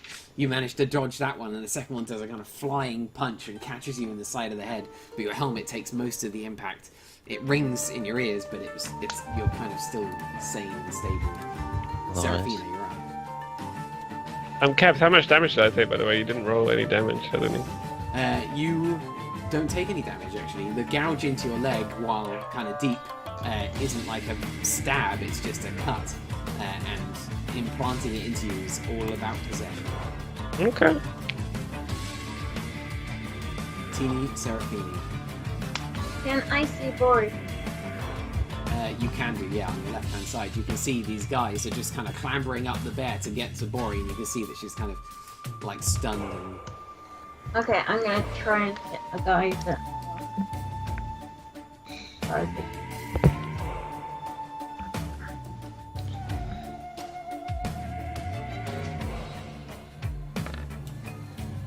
24? 24 hits. I want to try and like hit him so that he potentially pulls up. Okay. Rather than hitting to kill, I want to hit the kind of... You're sort of aiming for like a leg shot or something rather than shooting Yeah, him just inside something the that head. will topple them off the bear and not... Okay.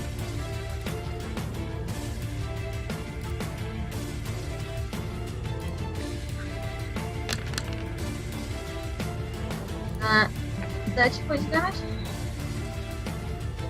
Alright. As you strike him in the leg, he stumbles for a moment and hits the ground. He's still walking, but yeah, it hurts. Okay, and can I try and like knock the other guy off as well? Okay.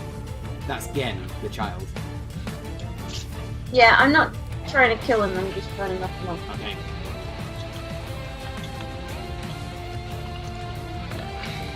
16? 16 hits.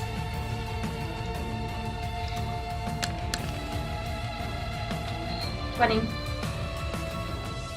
20. The arrow sinks deep into his leg and completely incapacitates him. He hits the ground, clutching the wound in his leg for a moment, and then kind of regaining composure, just kind of sits and looks around, bleeding gently. Can't hear you. Sorry. He's down. Okay. Well, that's me.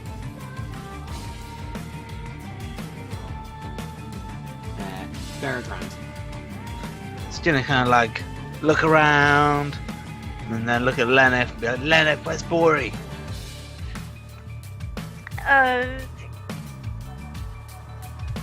Around the corner, up here. Is she okay? She doesn't look very good. Oh my god. In that case. Oh my god.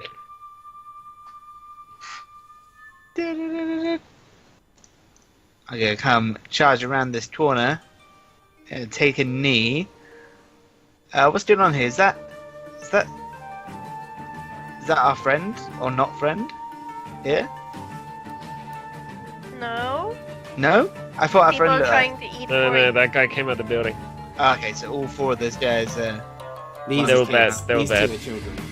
The white-haired one, in where we were. Does That's Bori look hurt? She doesn't look. She looks stunned. That's what she looks like. She's been injured. She's looking woozy. These guys are clambering on her, and you see a crossbow bolt from nowhere strike the kid in the leg, and he stumbles to the ground off the impact. Okay, in that case, fuck these guys. You take a bolt, cast a little spell on it, and then I'm gonna shoot a lightning arrow at Holy shit! fuck these guys. Yeah. If they wanted to survive, they should have been more careful. Oh wait, hold on. I was gonna cast it at a higher level. As you take a beat for a moment, you see that there is like two children among them. Just reminding you. But they're armed. Yeah, they've got blades. Shoot them. This is They're children! They've got knives. They're about to kill Bori. They're trying to take me over. Okay, so blah, blah, blah.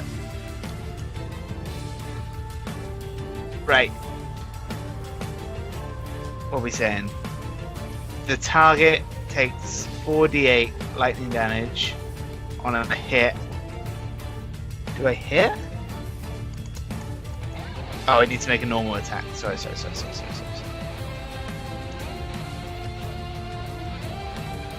Pop, pop, pop, pop. 18 to hit the small child.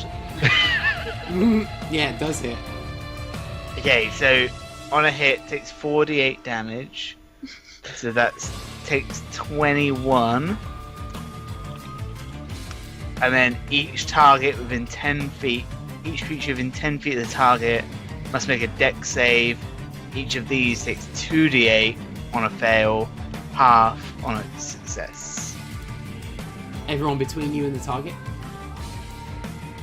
Huh? Everyone between you and the within target. 10 feet. Sorry, I can't hear you now. Your mic's off. Sorry, everyone within 10 feet. Okay.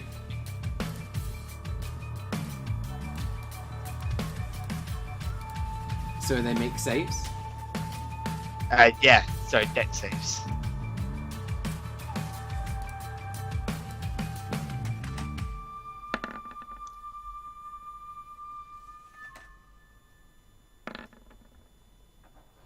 Alright. Two of them fail, one of them succeeds, I think. Okay, so I tell you what we'll do, considering they're children, we'll shoot the adult with the full brunt. So he takes 21, Okay. and then the ones who fail take 12, the ones who succeed take 6. Alright. The blast knocks both of the children unconscious.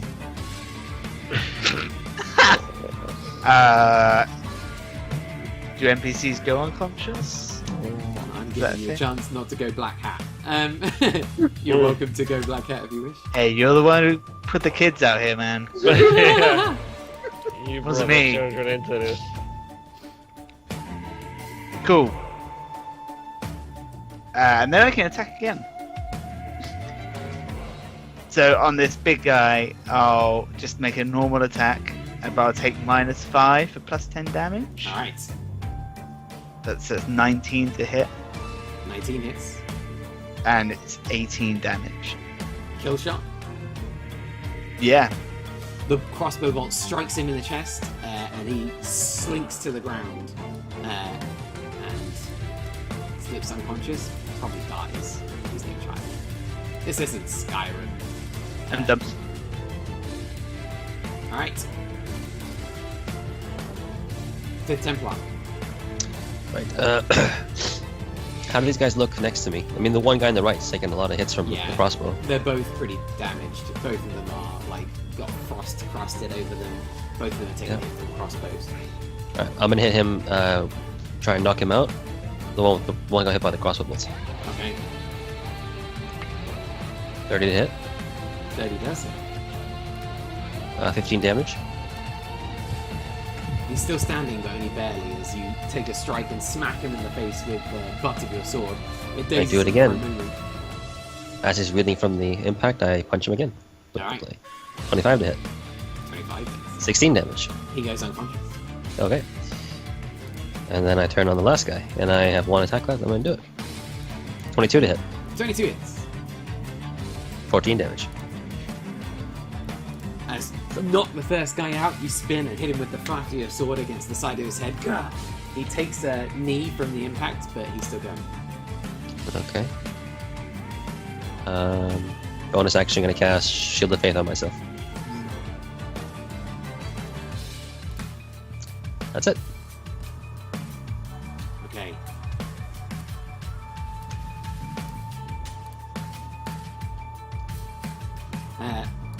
Bori, as you, like Beregrand, you watch as Bori kind of turns in her seat and draws the weapon from the bear's chest, slides it forward, points it at you, Beregrand, and you hear her voice speak to you as she says, "You see the suffering you cause?" And she looks to the children and she says, "I seek only to end their suffering. I will end theirs now, the suffering that you caused them, and I will give them peace, as I will give you."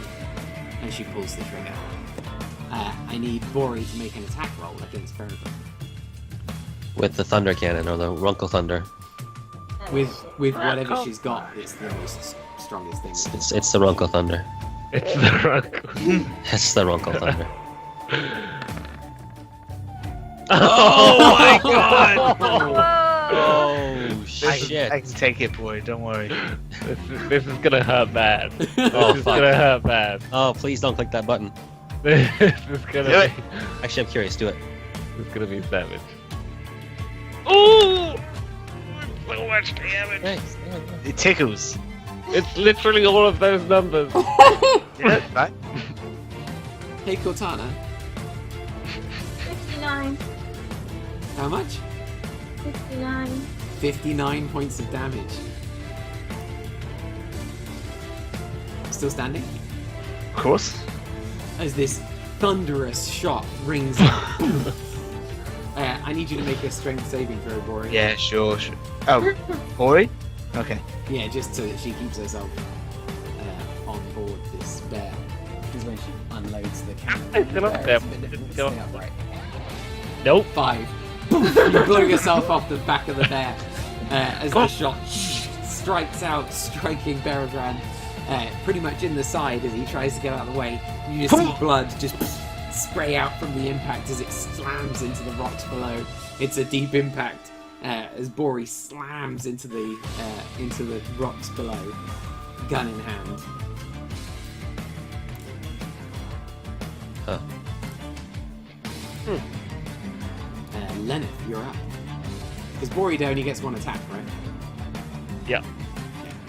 Right. Yeah, seeing this, I am gonna. Why did I do that? Okay, run as fast as I can until I can see Bori and cast a spell magic on her. Yeah. a shower of blue sparks. And Bori, you blink awake. You're on the ground, your back hurts, and you're holding your weapon. Where am I? And then I'm going to use a strand of the energy to activate my ward. And that's it for my turn. Okay. Nice.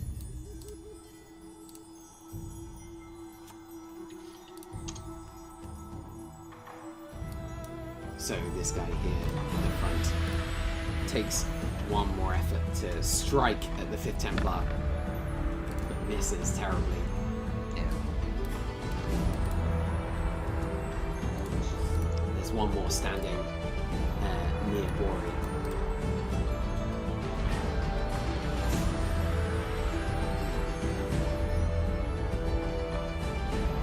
Seeing their time is up, he drops his weapon and he crouches next to Bori, and he looks to her and he says, he just looks to you, Bori, and he says, why? Why would you want to stop me? I have taken so many. They are all. I will cleanse this world of suffering.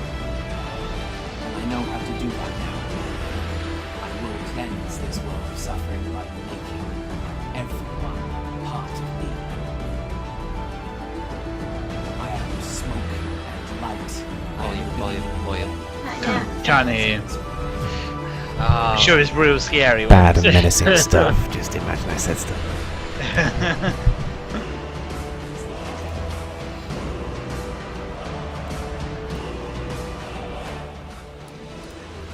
He basically says, Bori, that he has Got nothing. Can't hear you. goodness. Alright, let me get the things close.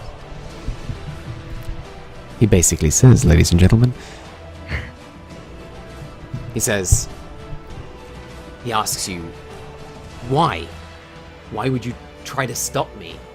I'm just cleansing this world of suffering. I'm doing what she would have wanted me to do.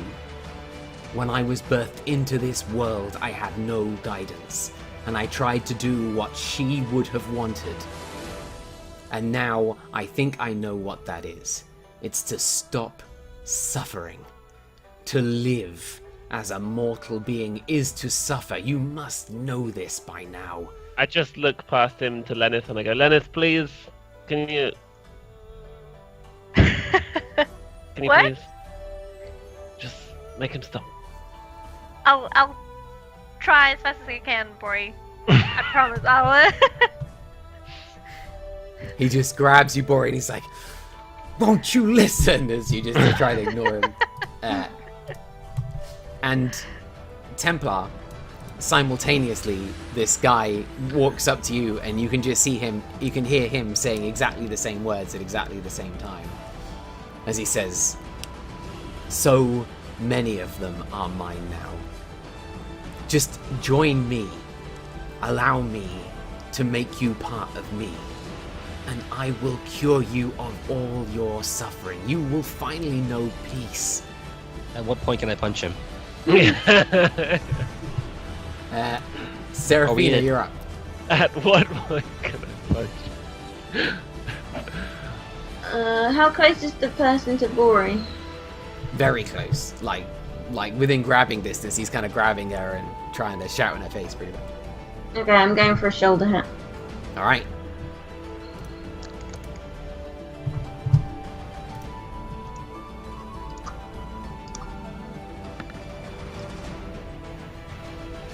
$17? That hits.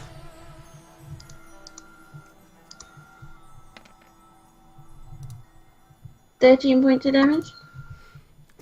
It strikes him in the shoulder, and he offers no resistance as he kind of collapses unconscious. So I'm going to take a shot at the other guy as well, same thing. The one who's talking to the Templar. Yeah. I can't hear them talking, so these people are just close up.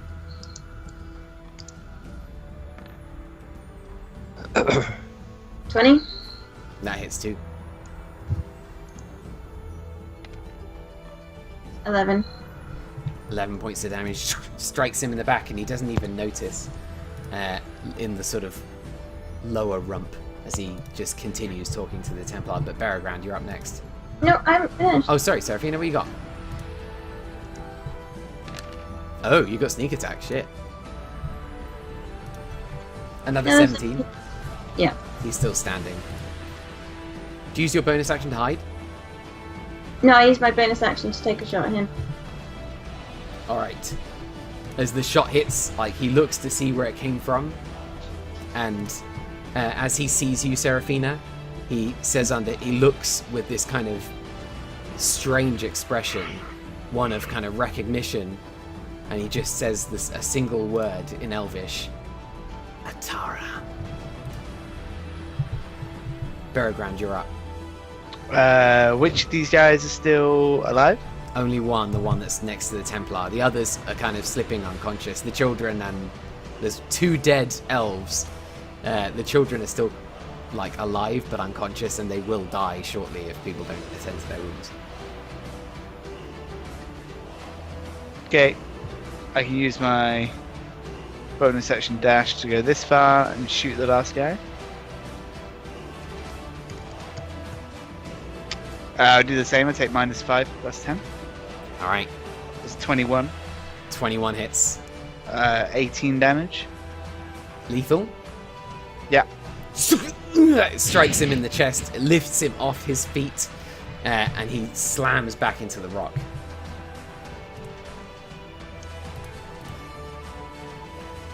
Sweet. We're done. You're all done. I'm gonna go heal the kids. Bori heads up, begins using the old defibrillator. Trying This to is like stabilize them. it's a gel. It comes out of like a glue gun that you use in like woodshop class, you know? Like Into the wound. Like, yeah. Yeah. Glue gun him. Metagel? Metagel. Metagel, as I D&D call it slips into- Medigel. One on each.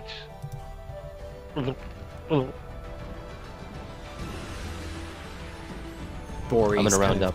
magic-infused technology begins to heal both of these kids back to consciousness. I'm gonna start dragging everyone that's still alive but unconscious to like a pile. Okay. These 6.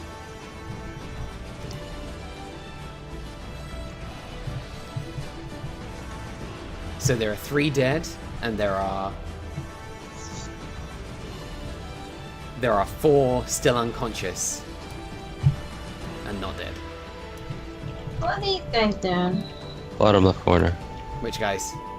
2 at the bottom here. I haven't done anything since the fight started. Oh, they weren't possessed at all. They're elves that have, like, Okay. hearing the commotion, stepped out into the street and are just Oh, panically watching and looking on as there's this battle going on, not quite certain what to do. One of them drew a blade until he heard these creatures speak, and now he's not sure what to do. ooh. Well, I take this last guy here to the pile as well. Okay. You pull them to a pile of unconscious and charmed people. I call out for Lenneth. I'm a little busy over here saving children, you know. I just look confused.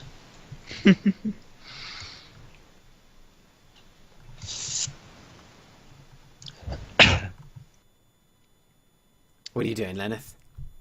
I'm stabilizing the children. All right. Between the two of you, you managed to keep these little ones alive. As Rose's eyes blink open, she looks to you and she just says,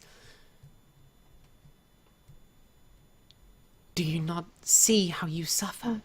Oh my fuck's sake. fucking god. I don't have that many spell slots, seriously. Shoot him! I dispel magic on both the children. Showers of blue sparks this burst of column of smoke exits them and dissipates. She blinks awake and just starts to cry.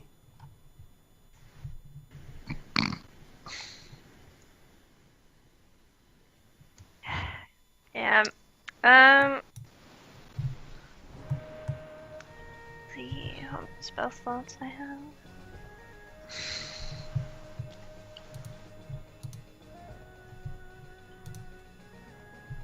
Or will someone come over here and help the children while I take care of the rest? Yeah, I walk up and... How many more? Only one more needs healing, right? Well, everyone needs healing. Oh no, but just to make him get back conscious. I healed both the kids. Oh, okay. Then Berrigan just looks uncomfortable. Looks Or, at the okay. kind of scarred bodies of these kids burst with lightning strikes across their skin that you caused. These 4 over here, one is paralyzed, 2 are charmed, 1 is unconscious. Bora, are you okay? There are 5 total. Yeah. I'm alright. No, thanks. 4. Okay, great. 4. I think he just broke probably They all of my 5? ribs, but 4. What? Where's Is the it? one? yeah, There's he the shot one the guy cannon. with a Don't worry about it. with an orange-ish hair that was up by the children, and then there's the guy that's been paralyzed. Yeah, okay. Yeah. So they should be 5, right? Yeah. Well, I only have 4 spell slots left. Just gonna interrogate one of them.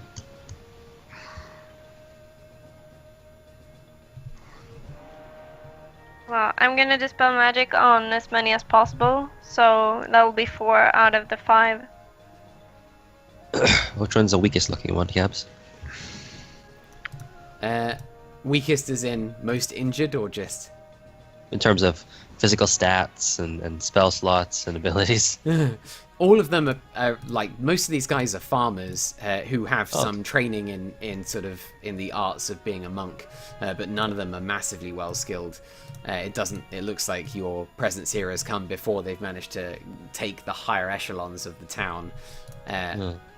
The guy that looks the weakest is the blonde guy at the north of this group. Okay. Maybe just don't dispel him then. Sure.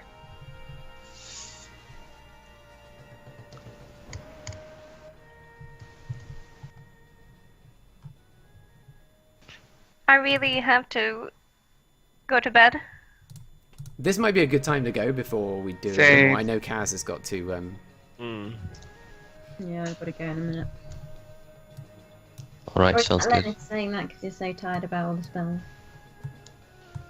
No, it's just, Right in the middle. Yeah. Me? That's in Yeah. character. Yeah. No, I have to get up around 7:30 tomorrow. Actually. Which is the spell magic. The spell magic. The spell magic. She's there just like blasting people with dispel magic in a circle. I feel like that's gonna be your only job for the rest of this story arc. Spell magic. yeah. It was a Whereas toss up I for think, me. I think her other job might be like saving the lives of people that you try to kill. Right? I think that might be her job. That'd be funny. They were trying to kill us. Damn right. I was never a fan of kids anyway. Shoot 'em. But like, if a child was killing Kaz, what would you do? Lightning bolt. Exactly. No Exactly. hesitation. Even if a child was just near Kaz. Even if she just looked mildly irritated. Lightning bolt. Fuck, this is one of those games where I'm just really glad I had a lot of fucking maps prepared. Because I was sure you were gonna just... you can never be sure. You guys are just... You guys do weird stuff, what do I say?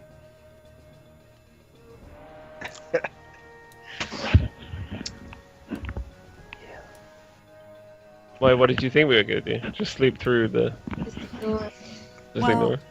I thought you were gonna go to sleep and not go watching but before then I thought you were gonna spot I thought Neros might spot what was going on with like the Fifth Templar would see what was going on with what's her name, the wife of this group, and might like interfere with it and work out what's going on. But I didn't like. I generally didn't think you would. I thought you would go on one of those quest lines and head out of town pretty quickly, or I thought you'd like deal with her as a sort of individual bit of an encounter. I didn't think you'd do a kind of weird stealth mission where you snuck around the village trying to like spot individual groups of people while they were trying to do their thing in the night. But it's kind of cool. I mean, I quite like your little weird stealth mission that you didn't really know why you were doing it. I think that's even better. What happens when you follow a drunkard? Yeah. It's interesting and tricky. Like, I know that a couple of you like the slightly more complex stories, and a couple of you, I think, like slightly more simple stories. So it's slightly difficult to make it work for everybody. But hopefully, this will all come clear shortly as you move forward into like the quest that you're on and what you do next. I bet it's probably that weird black smoke thing that you guys we released many seasons ago. Do you reckon? Yeah. That'd be What cool. black smoke thing? Yeah. Was that the one I released? Yeah. Yeah. With My that, sword. yeah, that grew and grew and grew and then shattered, and it was like, oh, yeah. I don't remember who I am, and we're all like, we're gonna kill you. And then it turned invisible and ran away. Yeah. Yeah.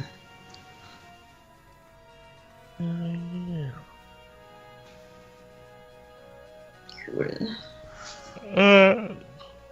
Jeez. You gonna do another doodle? Yeah, I'll do a Doodle. doodle. We're away next week, and I think Matthew and Ellen are away from the Tuesday the week after, right? So the 24th. Yeah. Oh my god.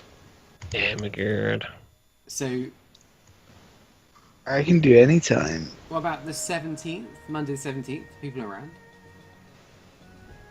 I don't I'm know not- if that's because we leave on Tuesday, so I'm not sure how much time we will have. And you're Let's just back do on it. the Let's just do a 24th. doodle. Yeah, I'll do Yeah. a doodle.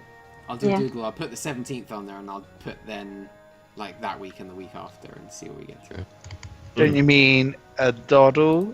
Ah, that's such a good name. Why didn't they call it a doddle? Because it's not a doodle. It's really difficult. Maybe doddle was being used by something else. Yeah, maybe. www.doddle.com. Yeah.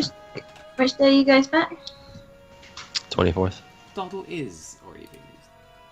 Probably late on the 24th as well. You're not going to want to play on the day that you've been travelling. No, Probably like we're probably be home late. It's like what, 12-hour journey?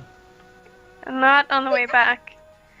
We're flying on the way back, so it's gonna be shorter. Where you going?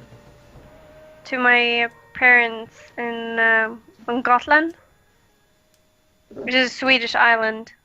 Ooh. Nice. But we're taking the train down there and then the ferry.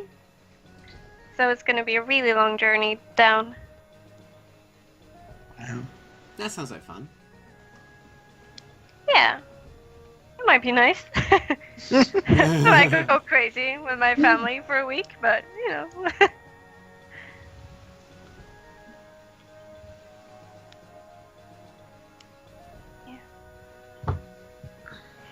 Right, cool. Gotta go. Yeah. GG's. Got to Catch you all later. Catch you later. Thanks, Cabs. Bye. Thanks, Cabs. Thanks.